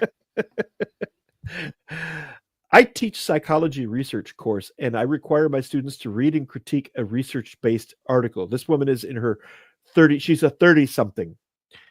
Among the articles I assign are psychological studies on sexism toward female professors. Oh, so we have an agenda. We want to further enforce our victimhood, is what's going on here. One study uses student evaluations from online courses to demonstrate that students give lower ratings to professors with a female name, even when the actual professor was a male under a female pseudonym. That I know to be an absolute load of shit. So what you're saying is that's a lie. Yes. Yeah, I don't believe it either. Yeah, that's absolutely a load of shit. I don't believe shit. Student course evaluations are commonly used for determining promotions and tenure, so the stakes are high, and women are often judged unfairly due to these rating discrepancies. Where is your data to support this? Please show us the data to support this, because I think you're absolutely full of shit. I think you're lying through your vagina. Well, women does have two set of lips, one for pissing, one for moaning. One for talking and one for lying. Okay. All right. We can go with that too.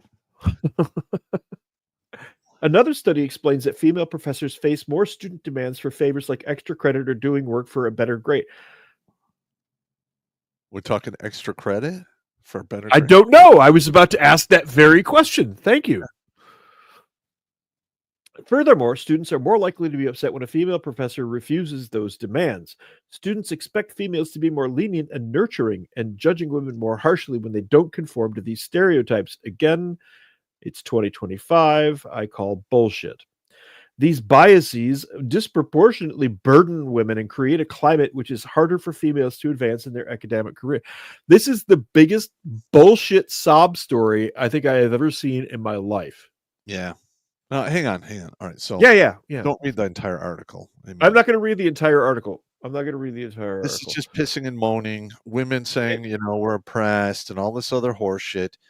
Mm-hmm. And the reason they're saying that is because people want them to work, earn their keep, earn what they have, and not have it given to them. The minute you don't give women everything they want, they're fucking oppressed. Yes. And I'm sick and fucking tired of it. Which brings us to the next item.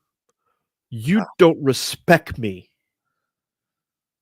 Well, An first of academic woman's rant of the week: professor versus teacher and doctor versus Mrs. Well, hang on. Okay. Respect is earned. It's not given.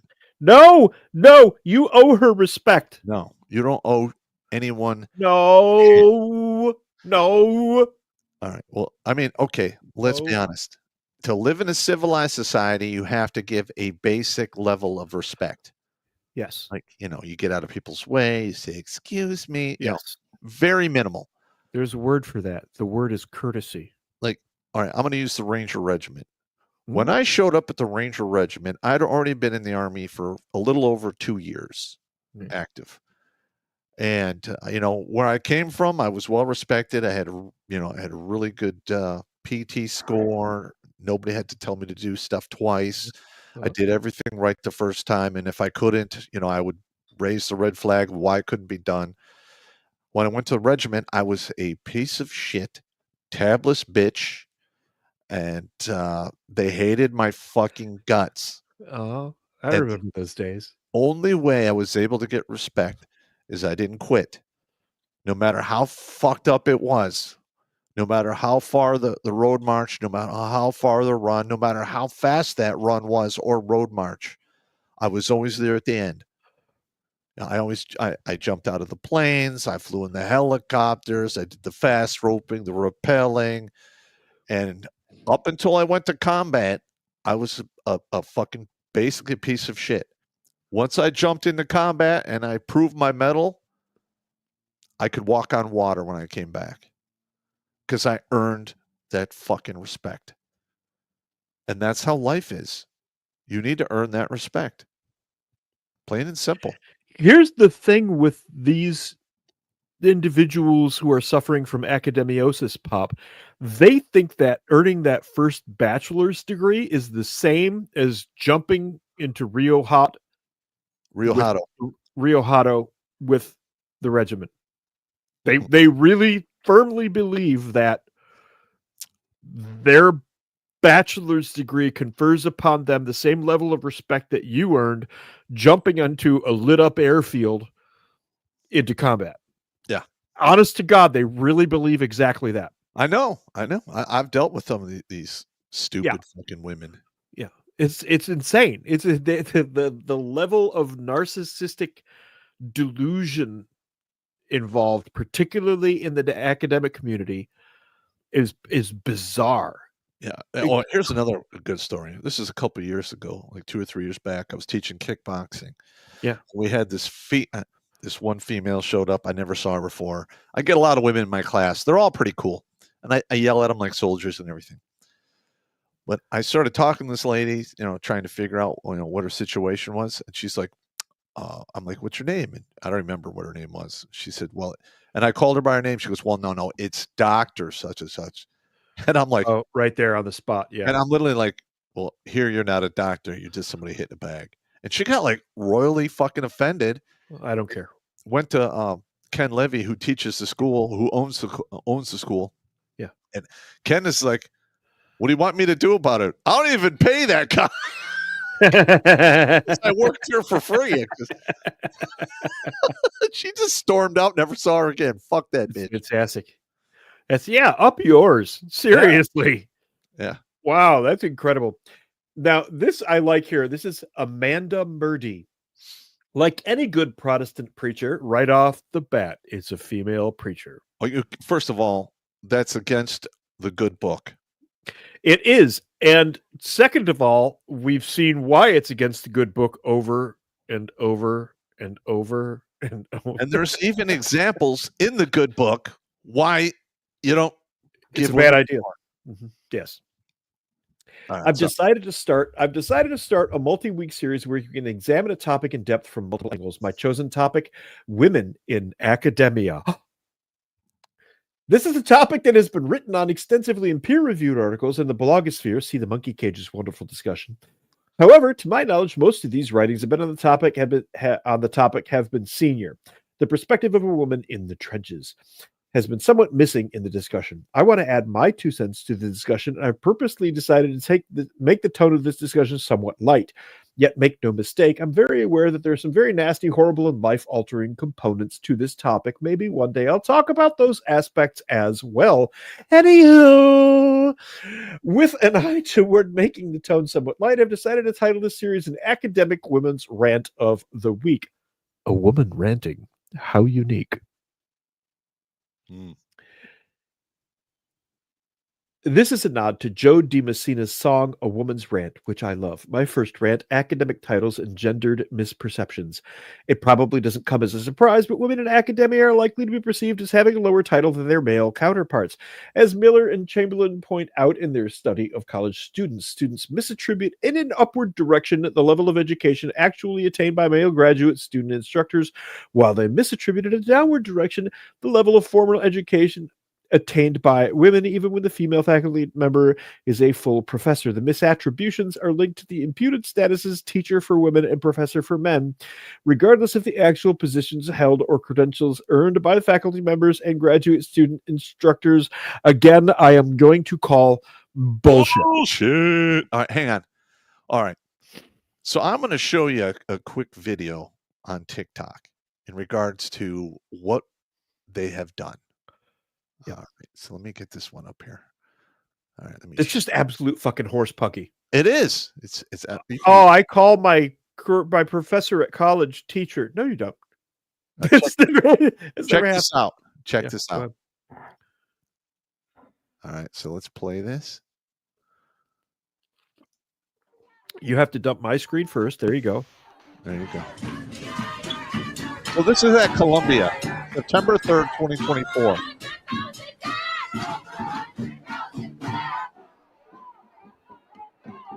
All right. So I'm not going to play the entire thing here. Okay. But they are literally, how shall we say this? All of the people in this video protesting, Palestine. All right. First of all, that's on the other side of the fucking world. Yeah. I have nothing against the Jewish community. I have nothing against Islam. Okay. I don't want to see that shit here in my fucking country. I just don't care about them. I don't know why I'm required to care about it. I don't care about it. I have my own country and my own things to care about. Yes. We have enough problems. I just don't care. but that's what they're doing, though, is every little thing that goes against what the 4 steps of the KGB corruption in the United States, they protest. Yes. Because they literally think, we're trying to take away their freedoms or do whatever. Yeah. And that is not the case. Yes.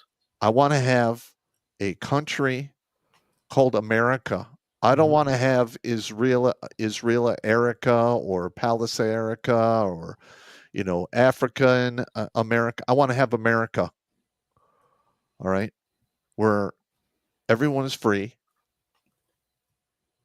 And I don't have to worry about car bombs, suicide vests, drive-by shootings, which happens in a lot of the blue cities.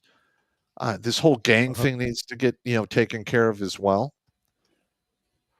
But the thing is we are teaching the youth of today to hate this country. Yeah. That communism is good, or it just wasn't done correctly. Yeah. And they're not learning that we are evil hairless monkeys. And no matter what we do, we're always going to go back to being evil hairless monkeys. Yep. That's true. And here in America, we have a bunch of checks and balances that keep us from going there. Yeah. That's true. That's true. We do. One thing, though, I do have this opinion. This is only my opinion. Some other people have their opinions. I don't want people that want to see my country destroyed or me outright killed just because I have free thinking thoughts to be armed. Yeah. Okay. I have to be a dick and do this because you mentioned you don't want Israel Erica or Palace Erica or any of that. So, well, I give you Erica.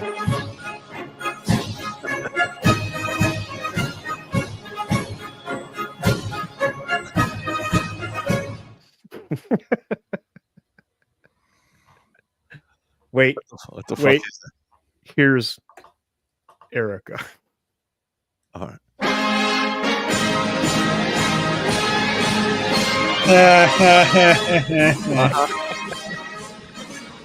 Wait for it.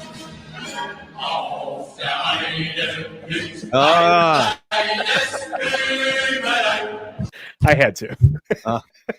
You don't want Palace Erica, you don't want Israel Erica, I'll give you straight up Erica. Yeah. Yeah, that I had to. It was right there. Come on. Oh, no, I get it. It's low-hanging fruit. It was low-hanging fruit. Oh. God damn anyway, where were we? All right. Oh, my God. I dumped that with the one. Oh.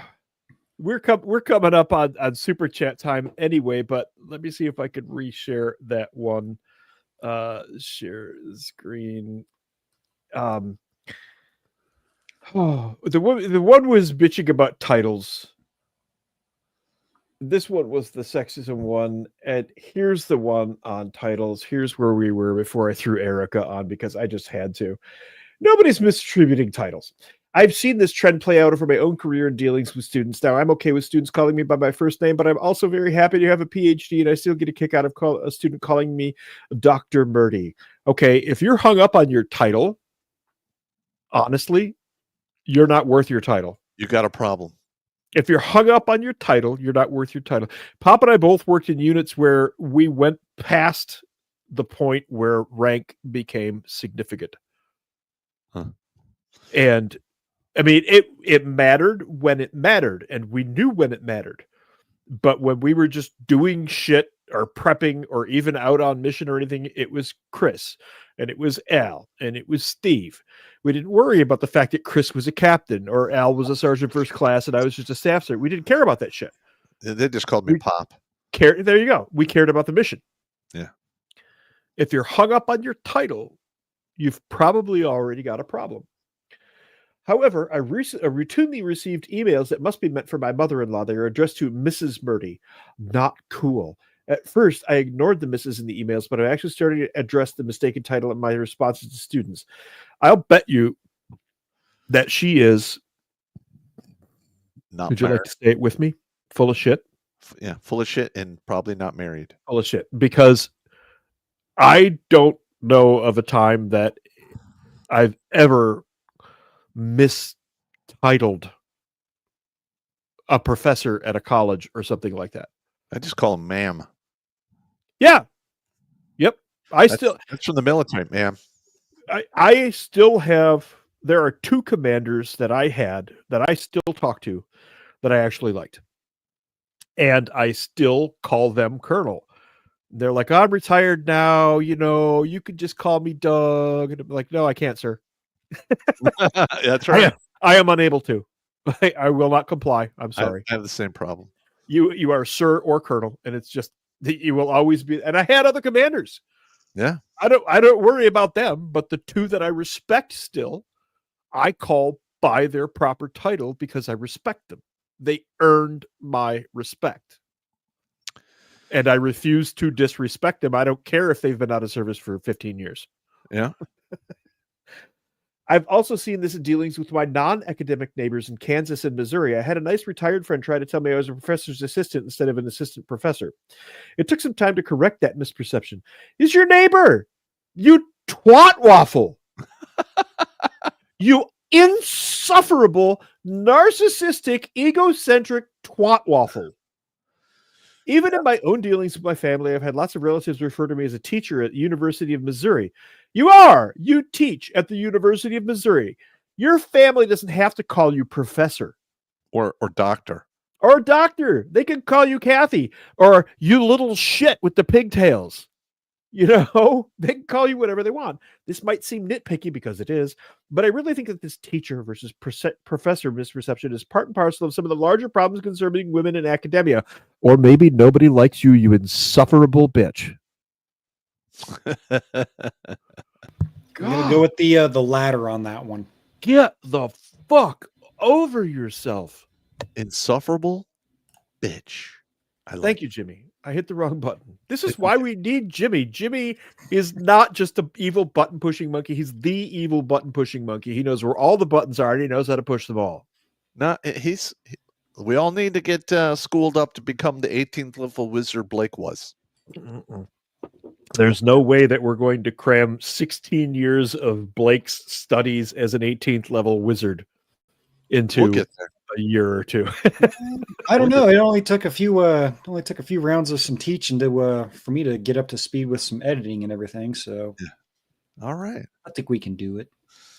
I hear you, and you can become proficient in these things, but the level of wizardry that Blake is capable of. Oh yeah. Is what I'm talking about. And that's not a dig on you, Jimmy. That's pointing out that Blake is an 18th level wizard. Yeah. Jimmy's like a 5th level wizard. You and I are like, I'm a like first level fighter wizard here. Speaking of the nerd D&D talk here, Pop, I found a reel on Instagram. Mm-hmm. I'm going to send it to you and you're going to laugh your balls off. All right. It is funnier than shit, and you're the first person I thought of when I watched it. Hey, Pop, you know what? I'm getting the joy of remembering What?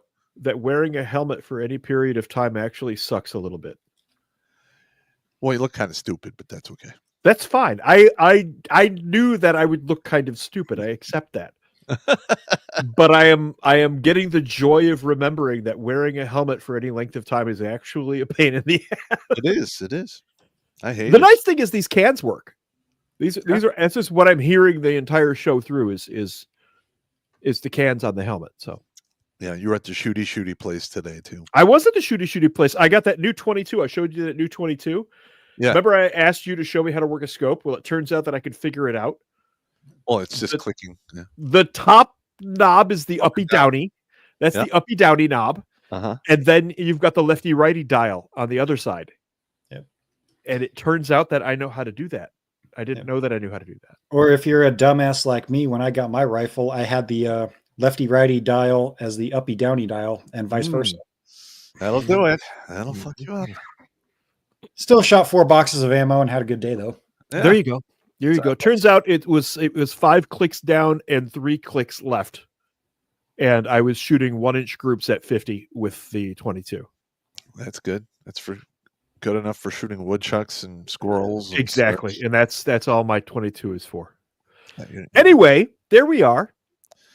All right. We hey, are Jimmy, now in we're in Jimmy. the super chat range, but can you do a quick piss break? I gotta hit the can. Oh, yep. Let me see here. What kind of pee break do we want today? Weak ass bladder. Let's see here. We'll do some dance and pop.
Much better. Be disturbing.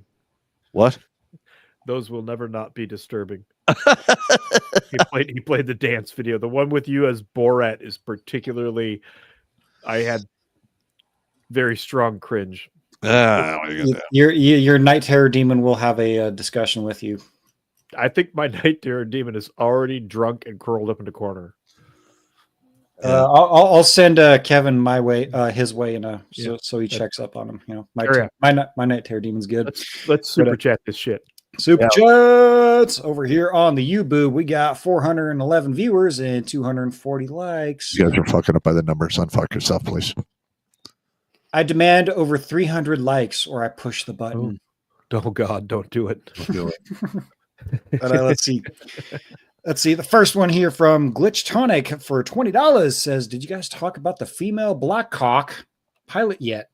I heard she cut out the comms onto air traffic control after being warned." Yeah. Yeah. Actually, I did. I sent Battledorf that article. We're actually going to probably put together a show called DEI Deaths. Yeah. And that will be added to it.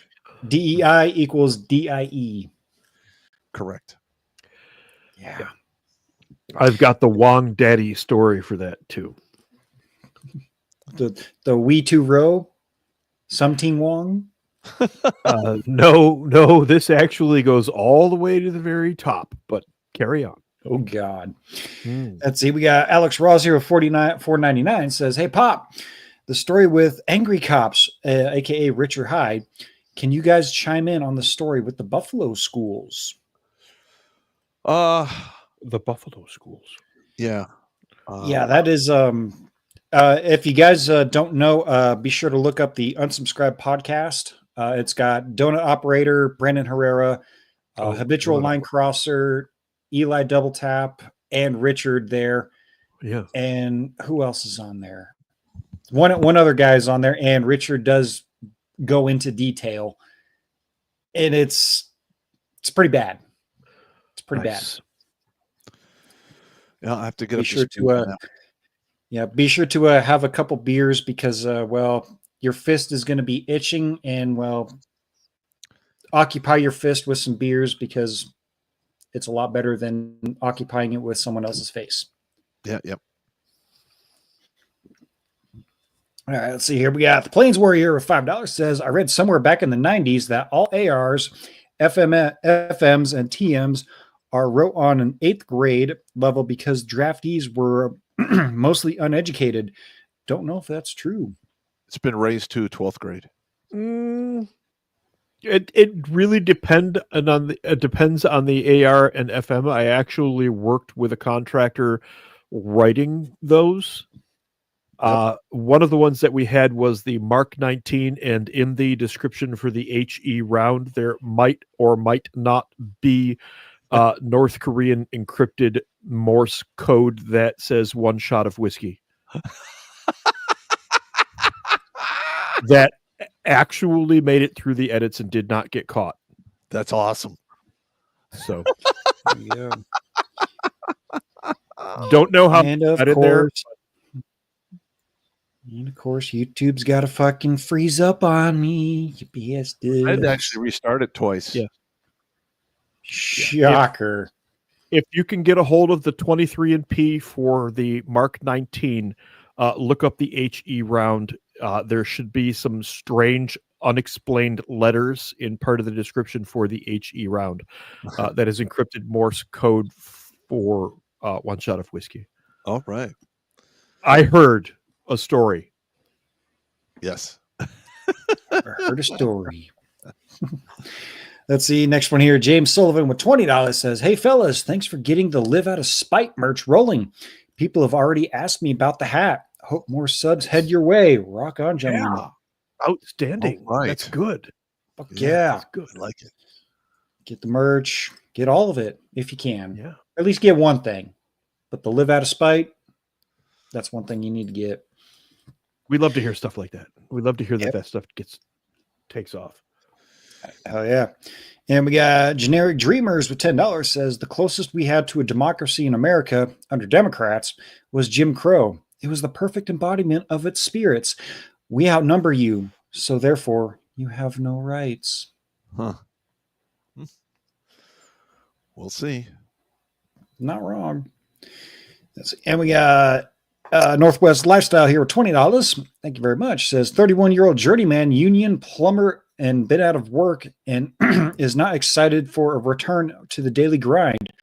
Would joining the National Guard be a way to find that purpose and brotherhood that is lacking in the civilian world? Well, I'm going to be honest. In today's, okay. It's a tough one National today. Guard is a little different, but short answer is yes.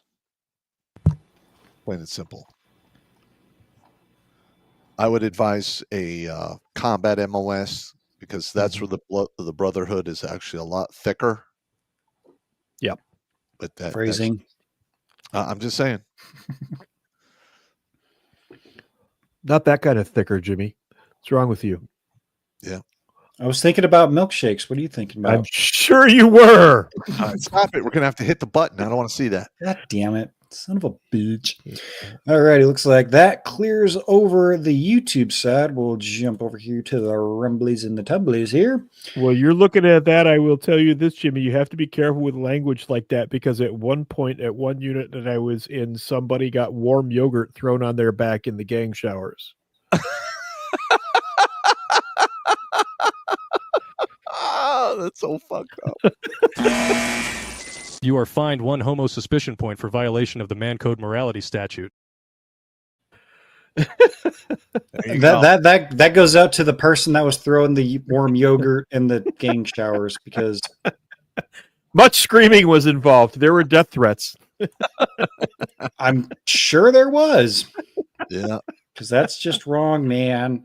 Mm-hmm. We all agree, but it was very funny. Carry on. All right, we'll check the numbers here on the Rumble side here. 553. It jumped up. Only 143. Thumbs up. Come on now. Come on, you bastards. Don't make Jimmy push the button. Well, mine is showing 157. Yep, I just did a refresh on there, but still 500, over 550 with only less than 200. Come on. On the rublies? Come on. All right.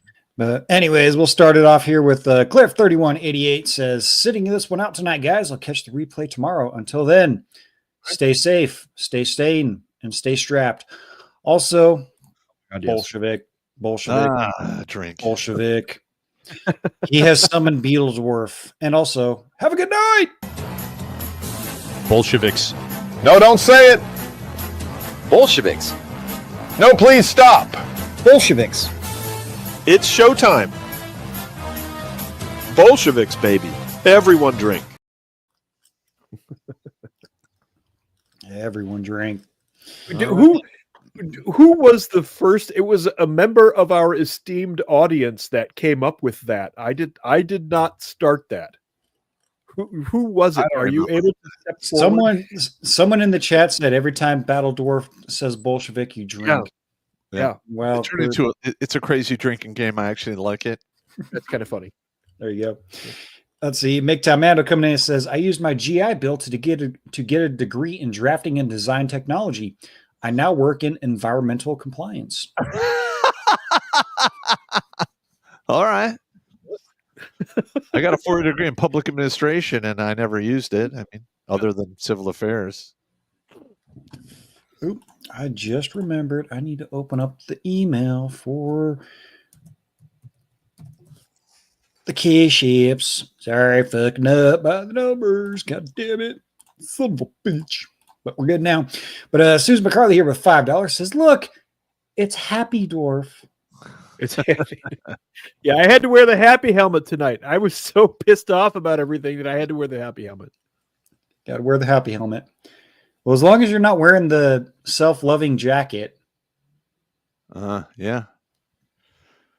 I feel like that can go in inappropriate directions. So I'm just going to carefully back out of the room and close the door. It's the I love me vest. You get it at the insane asylum.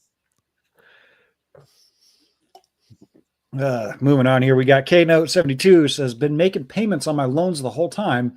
I got a comp science degree with certs for web development and database.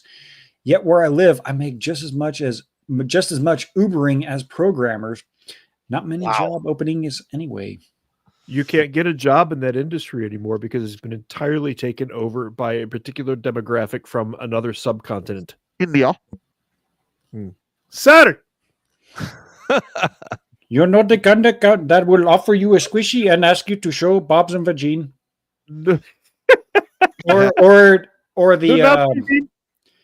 or if it's not something from India, it's something from the computer world. And well, AI is a thing, and apparently super AI is going to be a thing, and that's been very questionable. Yeah. I'm not saying Skynet's going to happen anytime soon, but Skynet's probably going to happen sometime soon. Well, they're already building the combat drones. Yeah.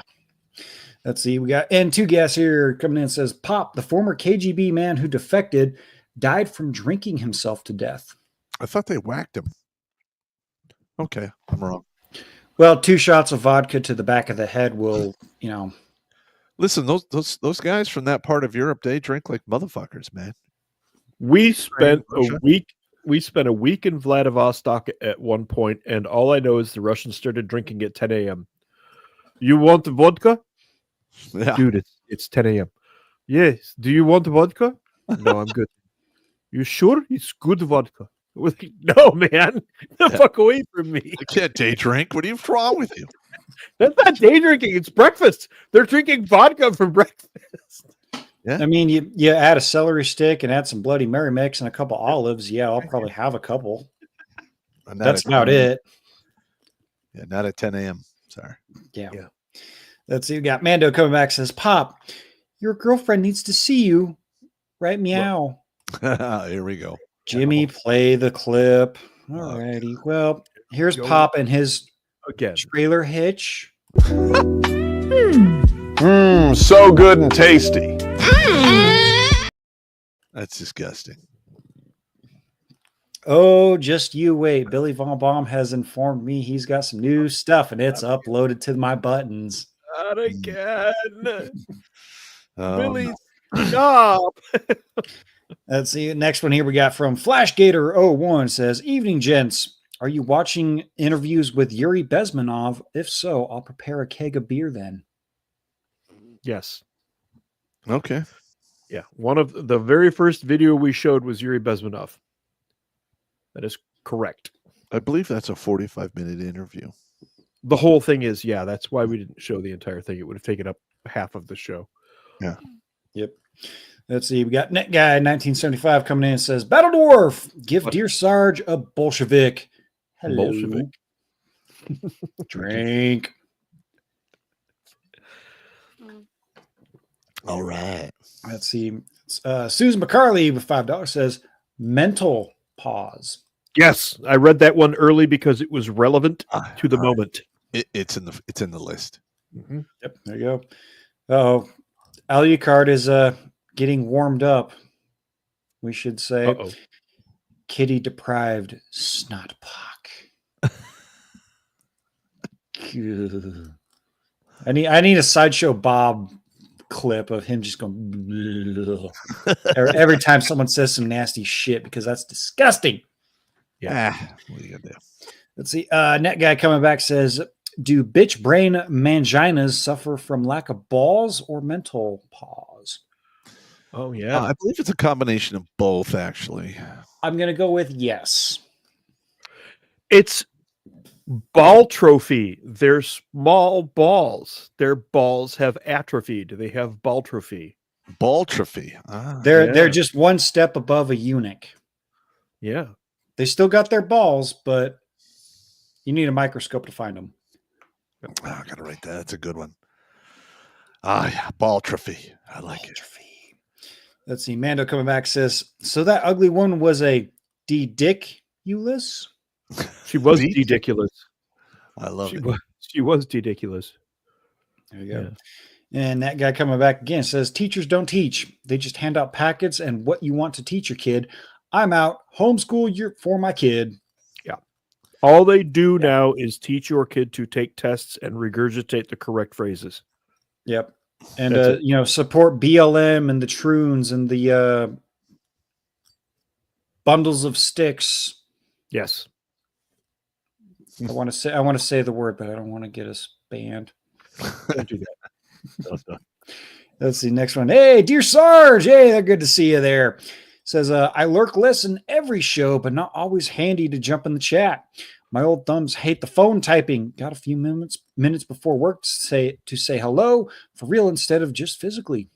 Hell yeah, Sarge. All right, man. Good to see you there. Yeah. See, Broken Pine 284 here says the Eastern shitbag boomers voted for WEF Mark Carnegie in Canada yesterday. The hippie generation were more concerned about their government-supplied entitlements than the fate of their children. Canada is going to cease to exist over that, you realize. Yeah. Canada is pretty much gone. Yeah. I've seen multiple videos about different arguments on that, and I'm like, I can agree with everything that they're saying. It's not one sole thing. It's just like, whatever. I don't live in Canada. Godspeed to you Canadians out there that actually don't have your head up your ass. Yep. Yeah. And you're welcome down here. Those of you who can make it out, we'll take the Canadian rednecks. Yes. Well, I'll take the maple necks. I'll sponsor a Snow Mexican. Yeah. I'll take the gun-toting Europeans. That's right. Gun-toting Europeans. There you go. I like that. And that guy coming back says, Pop, you got demoralized more than at least once. You were with the fatty and said, fuck this shit, I'm out. And ran like a Jewish person from the tax man. Yeah, that was a... Hey!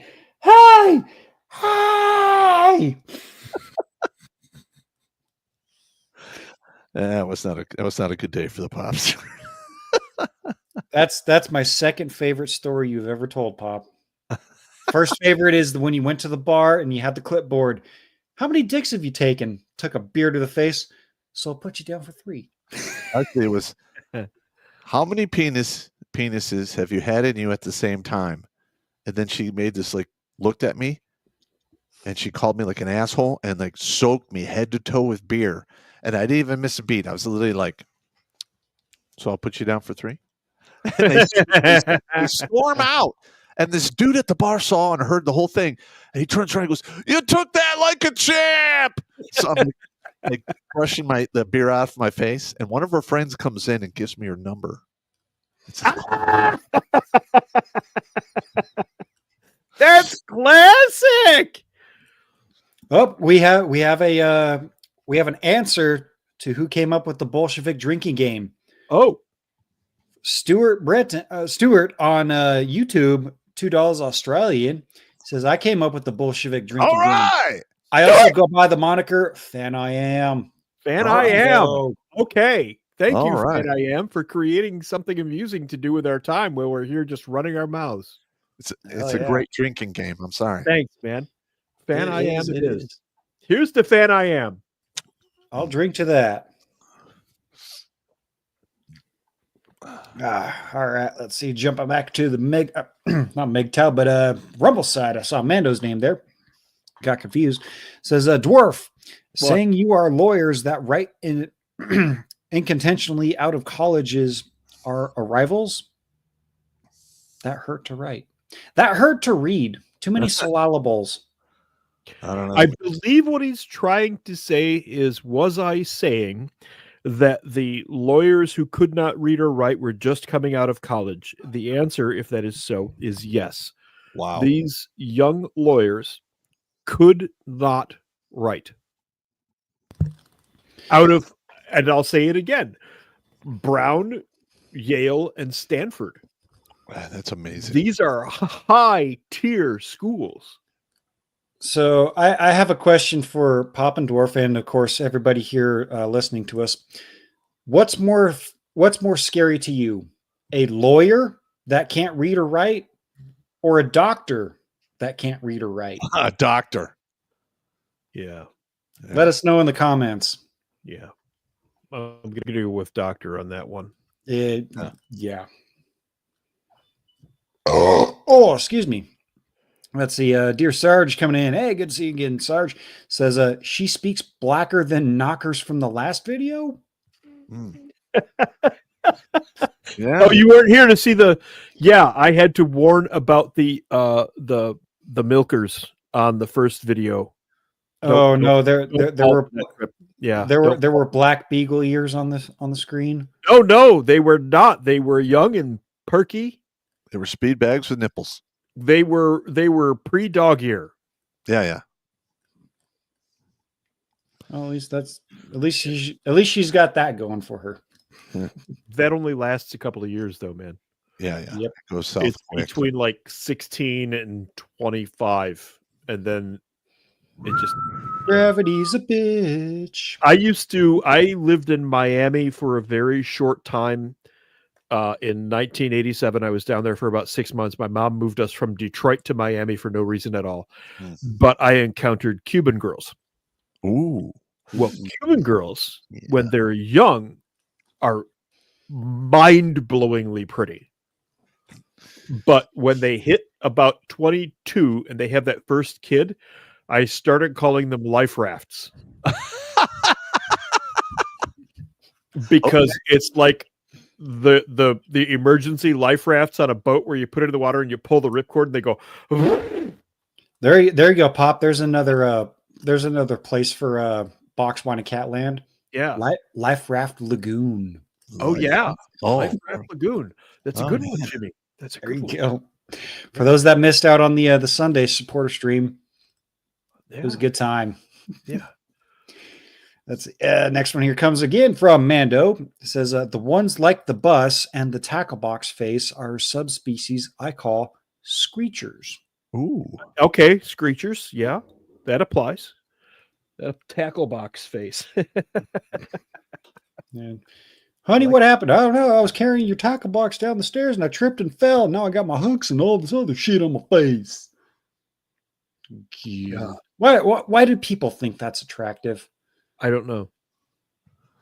I don't know where that. I was a punk rocker in the early 80s, and I don't know why people think that looks cool. I have no idea either. Yep. Let's see. Tantalum 180. I'm going to butcher this because I think he's talking in lungs and not lungs, but tongues. Talking in lungs. Talking in lungs. Okay. When she inhales when you're about to blow. That's called an aspiration. Yeah. Moving on here. Tantalum's comment is immediate cuntification. Cuntification. I don't know what you're trying to say there, Tantalum. I think there was a context there. I think it applied to one of the videos, and we need to have the video and what he's just said. Remember you were asking for the definition between 4 words? I don't remember what they were. Yeah. Yeah. Cuntification. I like that. Cuntification. Let's see. And Dear Sarge coming back says, okay, going to slap on some pants now and roll to work. I'll be lurking like that teenager in the bushes down the street at the big tittied MILF's bedroom window. With pants on or off? Oh, look, dude, I'm going to tell you right now. I remember when I was in high school, my buddy Richard we were hanging out watching, I think it was Jaws in the living room. And this hot ass chick moved in next door. She was about 26. Yeah. And from right above the TV was a window that looked right into her like stairway. And she walks up the stairs, butt ass naked. We got a side profile. He knew you were there. We got a side profile of the tits and ass as she was going up the stairs. And my buddy Richard turns around and goes, "Did you see that?" I'm like, "Hell yeah!" You like that side boob?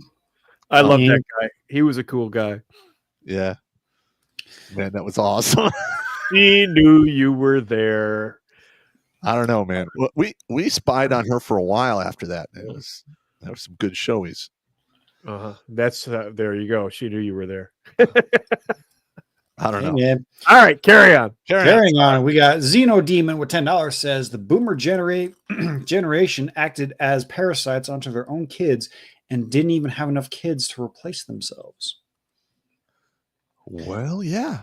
Yeah, what is the math? It's what you have to put 4 workers into the 4 to 5 into the workforce in order to pay for one person's social security. Mm-hmm.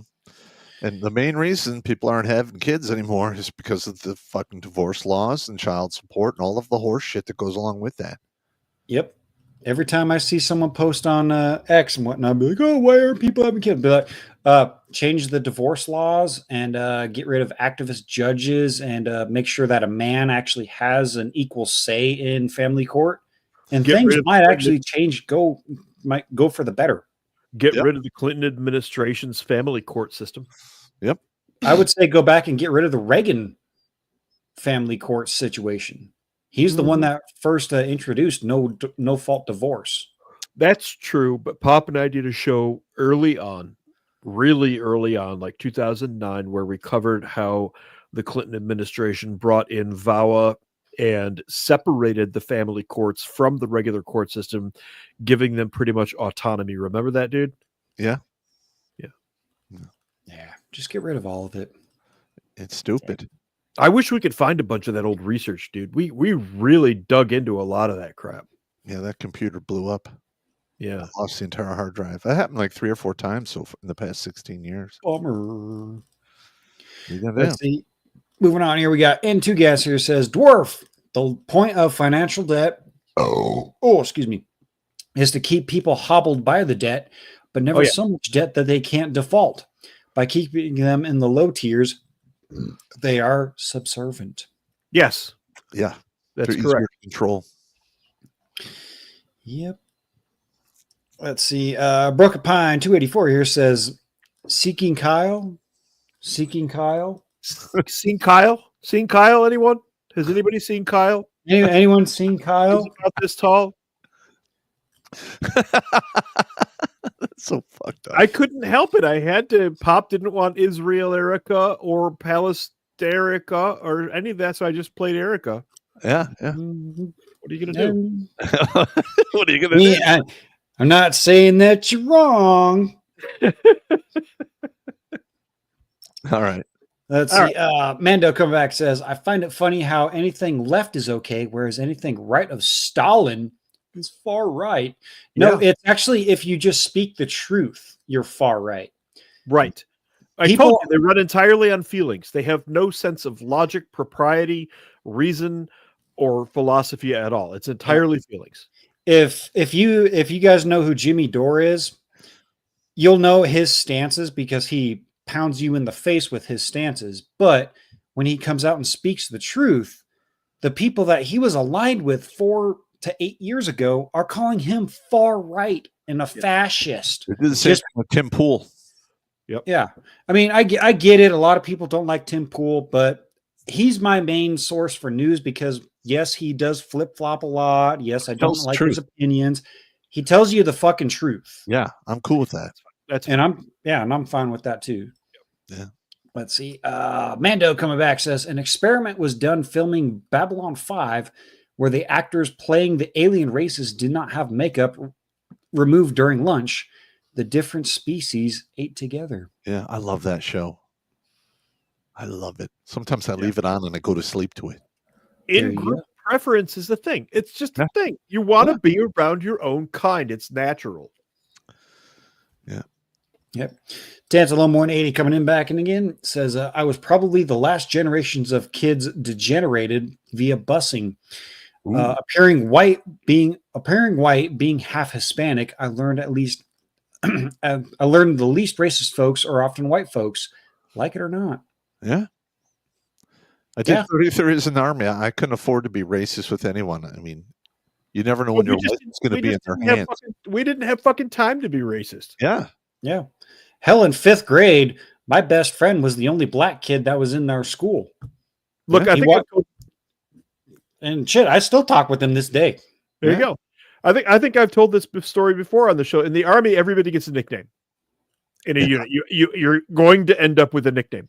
But we had one guy who was a skinny black guy from Tennessee, whose parents were fucking sadistic as hell, because Mr. and Mrs. Rogers named their son, a skinny black kid from Tennessee, Kenny. That's awesome. Kenny Rogers.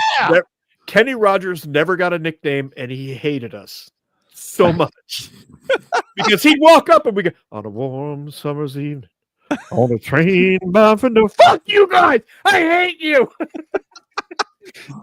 There was no racism there. We didn't need it. His name was Kenny Rogers. Yeah. Hey, you bet on the hand that life deals you. That's right. Gotta know when to hold. Sometimes you win, sometimes you lose. Sometimes you win to hold them. You had a captain who did what? His name was Richard Dix. Oh. So which is Dick Dix. Hey, Dick. Yeah. Yeah, you would go crazy. We had a married couple in the Intel analyst section with the last name of Sergeant, and they were both sergeants. So people would walk into the day shop, we called it. They worked kind of regular. Hello, Sergeant, and Sergeant. Go away.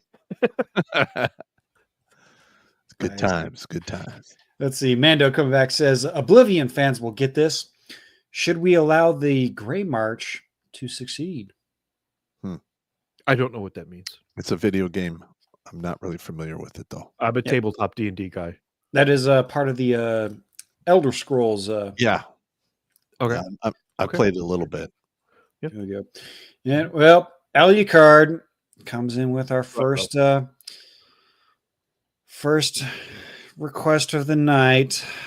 Here we go. Which one? Well, we'll do this one because it's not Atomic Hillary, but it's just as disgusting.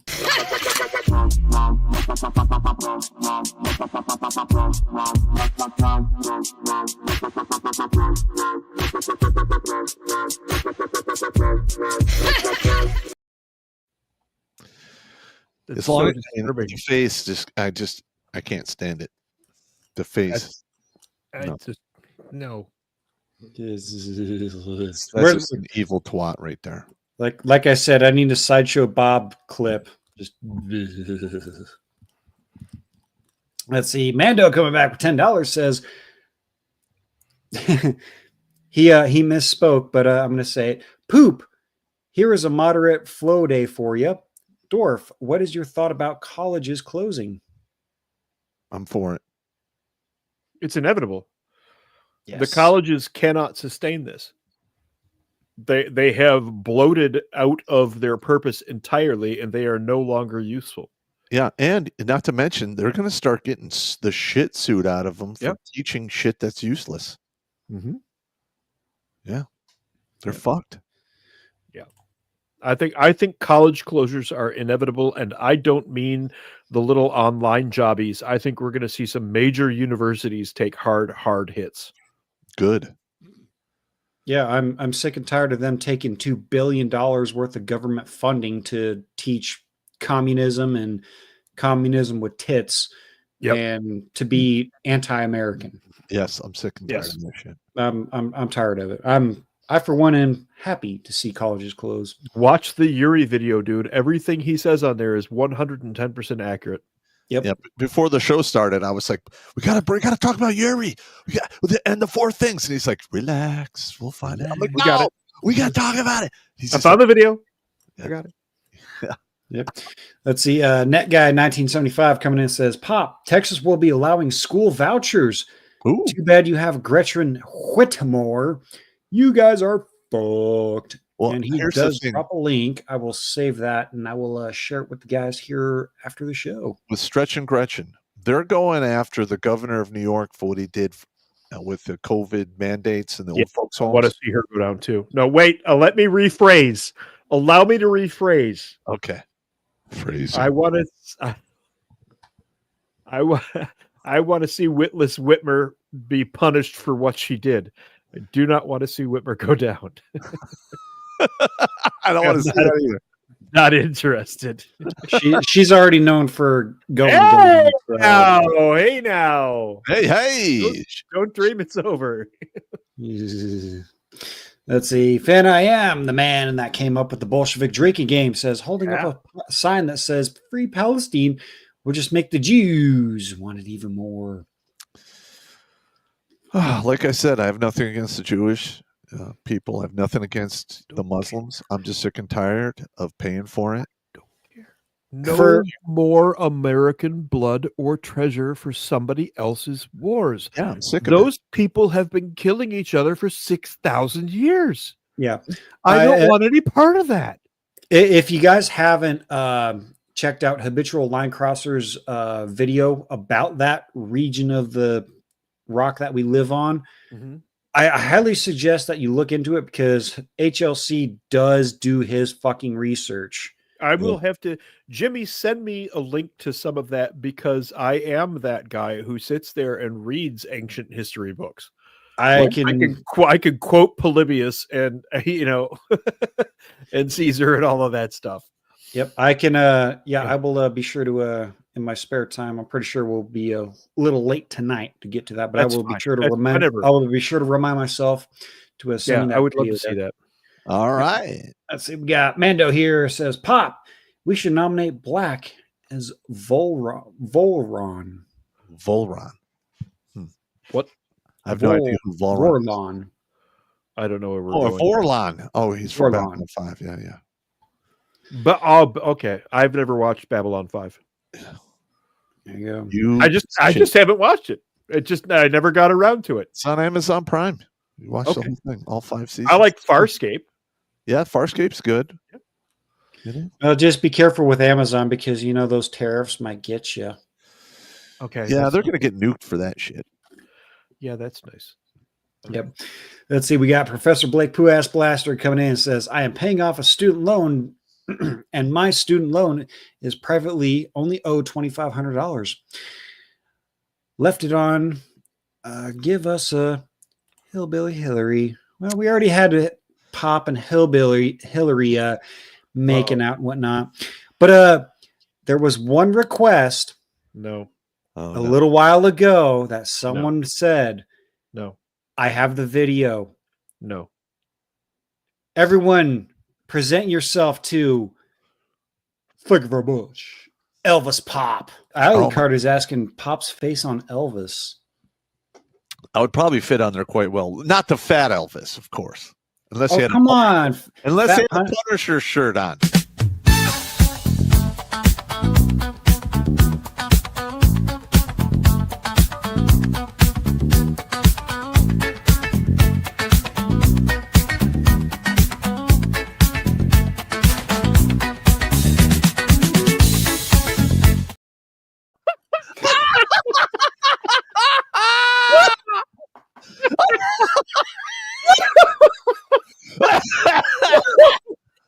I can't breathe. Oh my God, that's awesome.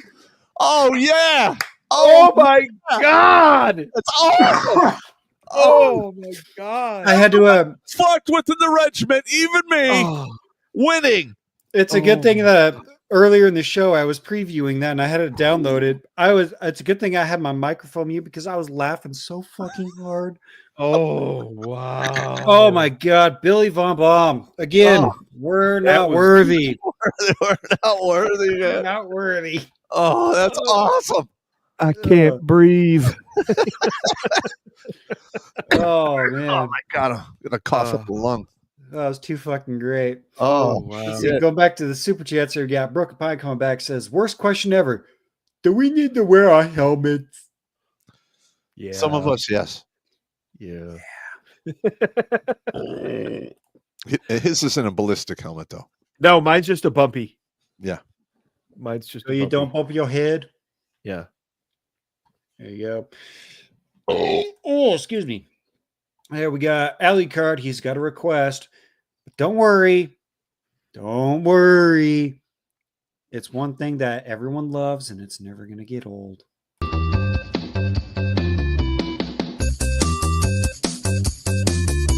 Stop! Don't touch me there. This is my no-no square. Stop! Don't touch me there. This is my no-no square.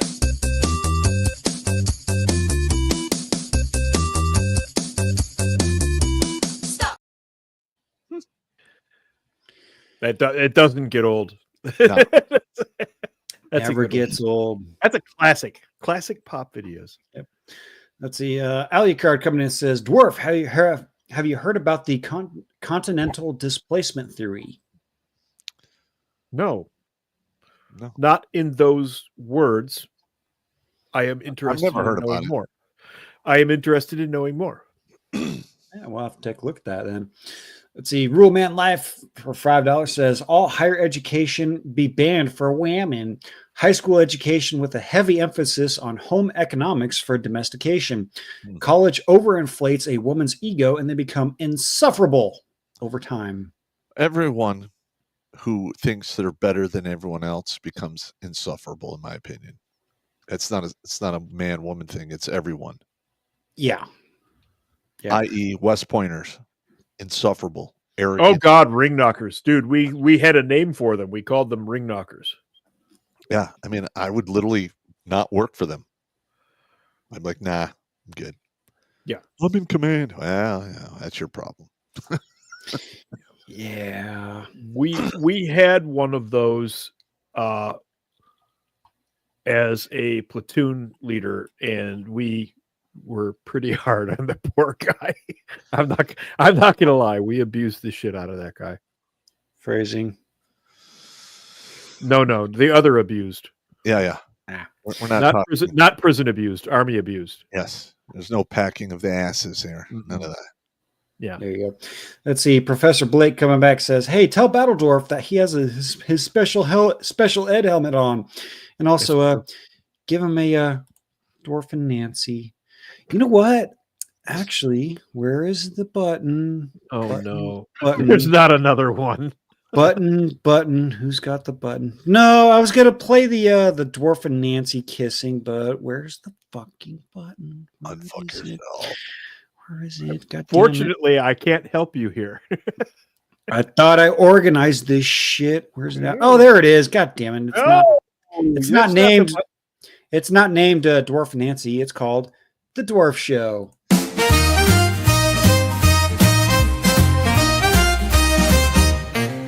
In Bolsheviksville, where the sun shines bright, live Dwarf and Nance, what a charming sight. With Sandy the maid and Pop dropping by, and Hillary's antics that'll make you sigh. Oh, Dwarf and Nance, they've got it made, with laughter, love, and a living made. From morning toast to an evening dance, it's always a hoot with Dwarf and Nance. That's a great one, man. It's so disturbing. It's like believable as the start to some fucking show. Yeah. That's the problem with it. It's credible. It's hilarious. That theme song is just it's fucking too catchy. Yeah, that's my point. It's like the legitimate opening theme to a fucking show. We need to have Dwarf and Nance become reality. No, we don't. Yes, we do. No, we don't. Shut up, Dwarf. Silence. I kill you. Let's see. We got International House of Whoop Ass coming in and says, instead of a hot pocket, it's a snot pocket. Let's see. And International House of Whoop Ass coming back again says, did you guys see what is happening in Spain, France, and such? Yeah. It's actually Spain, France, Portugal, some of the Netherlands. They've all been hit with blackouts.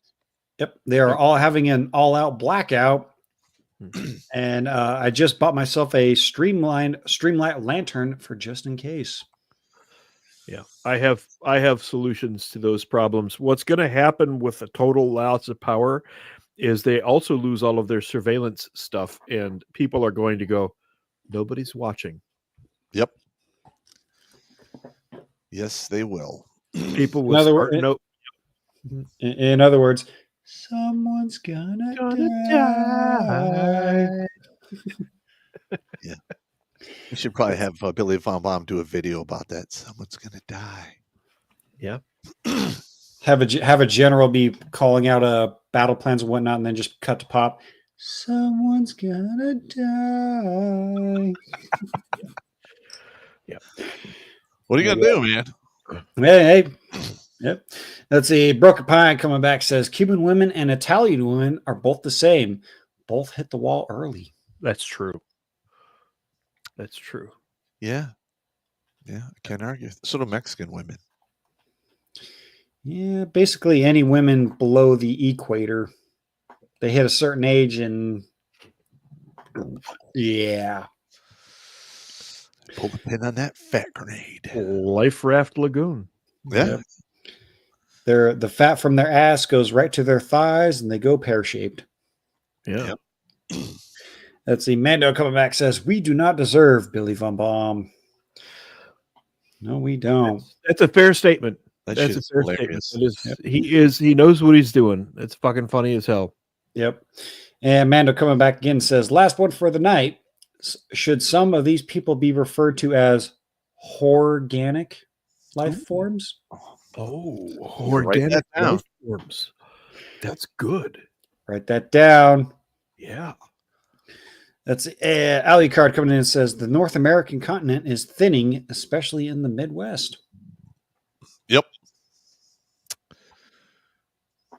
Yep. I can attest to that as well. I have been the same weight for as long as I can fucking remember. Well, I've lost 30 pounds. I haven't. But you need to. Fuck off. Okay. I mean, you're not wrong. I'm not saying that you're wrong, but fuck off anyway. All right. Yeah. That's fine. That's fair. Let's see. We had one other here on the YouTube side from Generic Dreamers with $10 says both an illiterate doctor and a lawyer may leave you suffering for the rest of your life. At least for the doctor, it'll likely be around a year. With the lawyer, it might be 50. Yeah. That's a good point too. That's damn solid point. Yeah. That's solid. Let's see here. See if I can get through the rest of these here super chats here before I got to take a piss. Let's see here. Got Crazy Uncle here over on MGTOW.tv with $10 says we'll have to listen to the most of this at the gym tomorrow, but here's this week's donation. Also, Battle Dwarf, watch the following video offline. I have it copied. I will give it to you. It says, FYI, it was made 11 years ago, but it's still good video on tonight's subject. I'm curious. Yeah. Yep. The title of that video is How They Killed a Nation of Preppers. Okay. All right. Take with that.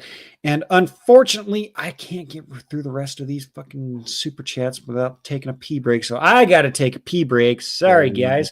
So here's a Anchor Band Pop. You are a smelly pirate hooker. You look like a blueberry.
All right. Whew.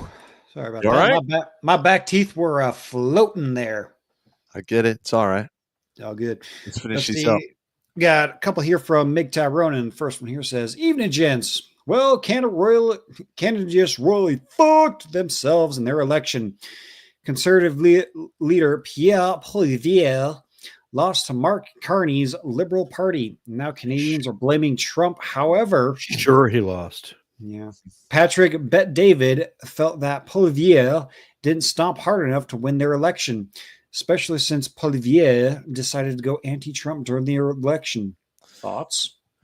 Well, the thing is, you're going to start seeing Canada break up because there's certain provinces that have had enough of the liberal bullshit. Alberta, for one. Yeah. So once that happens, Canada is done.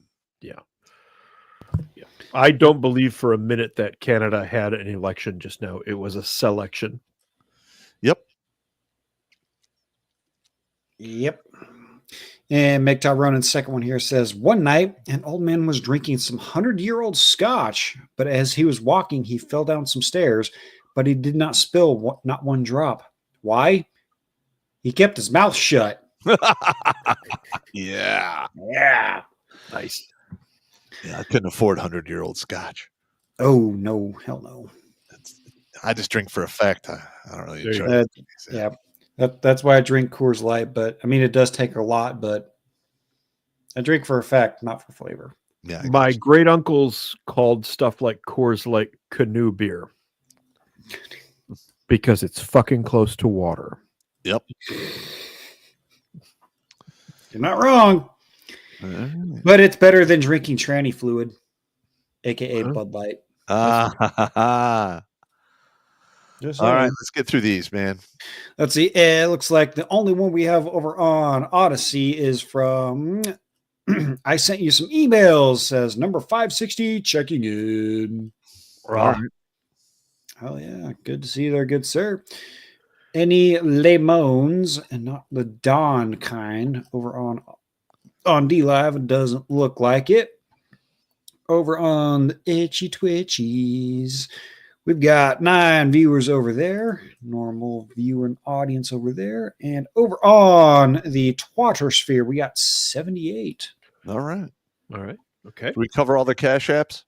I'm just about ready to grab those. Let's see here. Well, you're opening that Alucard threw us another $5 and said, "Get prepared, gents. It's going to get ugly." I'm afraid I agree. Yes. Yep. Let's That is see. Boxwine and Catland. Yeah. There's a reason why ever since 2020, I've been stocking up on food, ammo, and other essentials. Because I learned. You got learned. Yeah. I have 4 complete medic bags in various places. Yeah. That is one thing that I am lacking in is medical supplies. I need to unfuck myself and get that going. So I'm just showing this. We're going to go through this in detail on Thursday, but I just want to let you guys who stayed to the end to get some of this shit here. This is hilarious. There we go. And first Cash App comes from Suze McCarley. Good to see you there, Suze. We love you. $30 says, for Trigger, now drink. For Trigger. Right. Well, if you insist, but I finished my beers. I'm about to finish my beer here too. Yep. And HKC for $5. I'm going to finish my beer now because he's saying Bolshevik. Bolshevik. Yeah. All right. You're all a bunch of fucking lightweights. You great fairies. Fuck you all. Yeah. Feck off.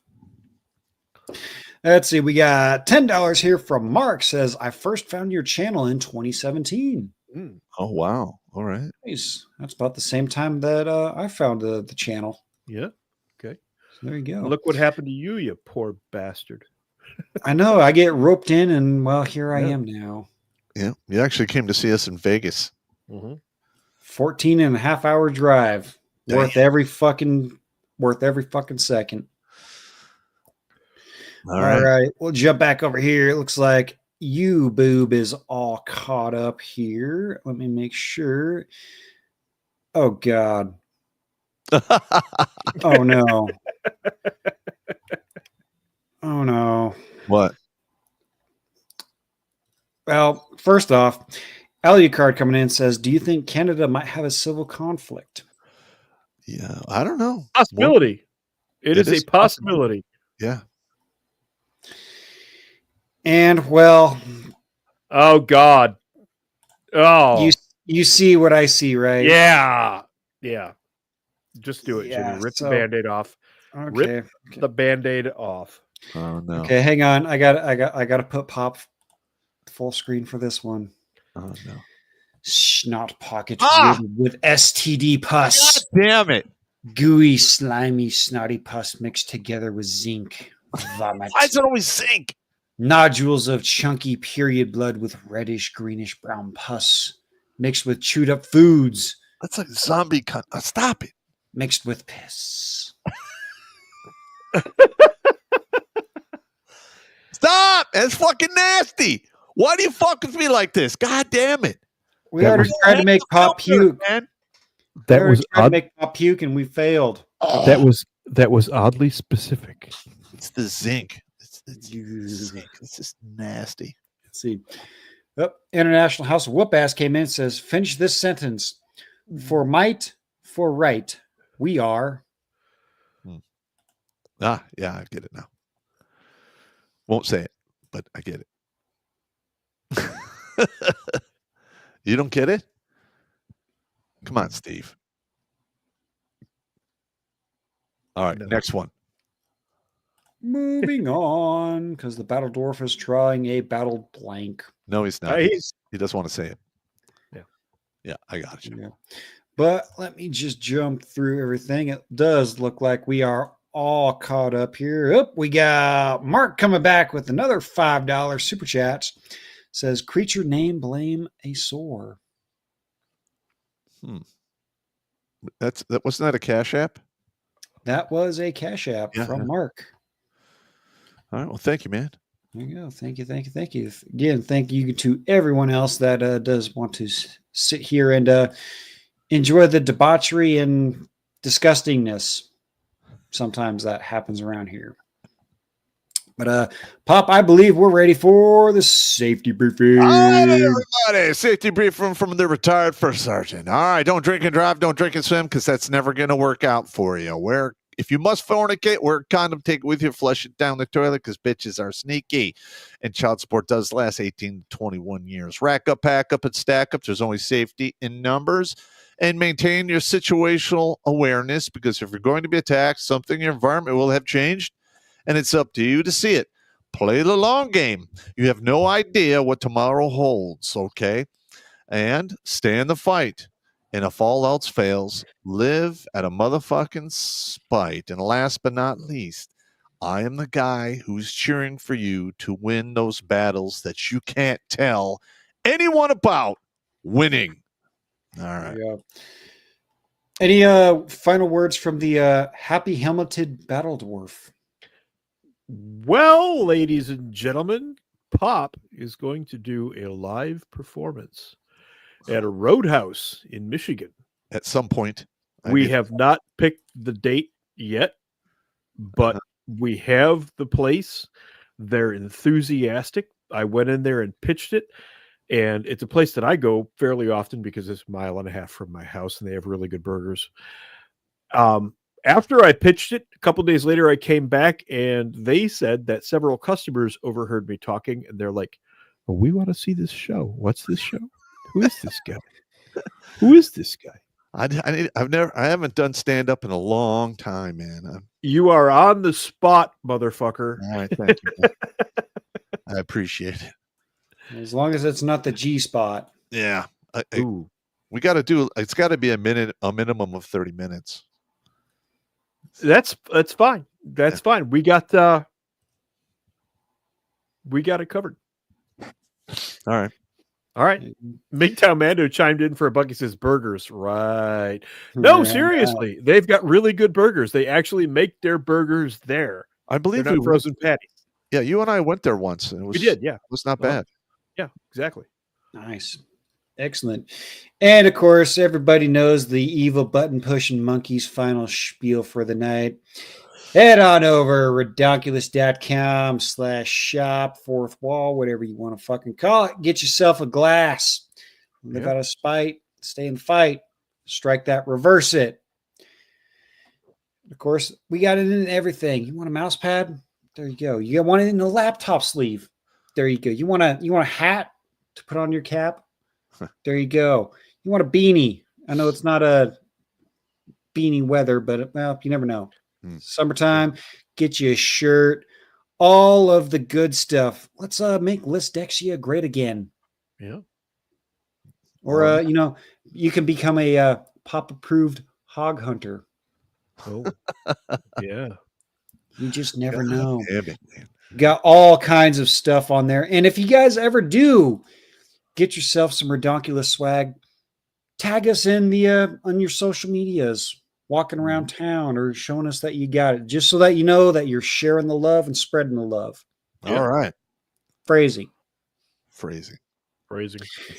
And of course, my final comment, you guys know it, you guys love it.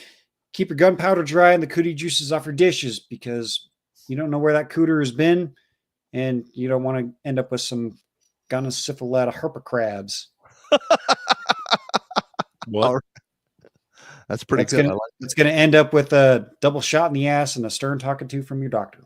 Yep. And get rotted off the range. Because no one likes crotch rot. Take it easy, everybody. Take it easy.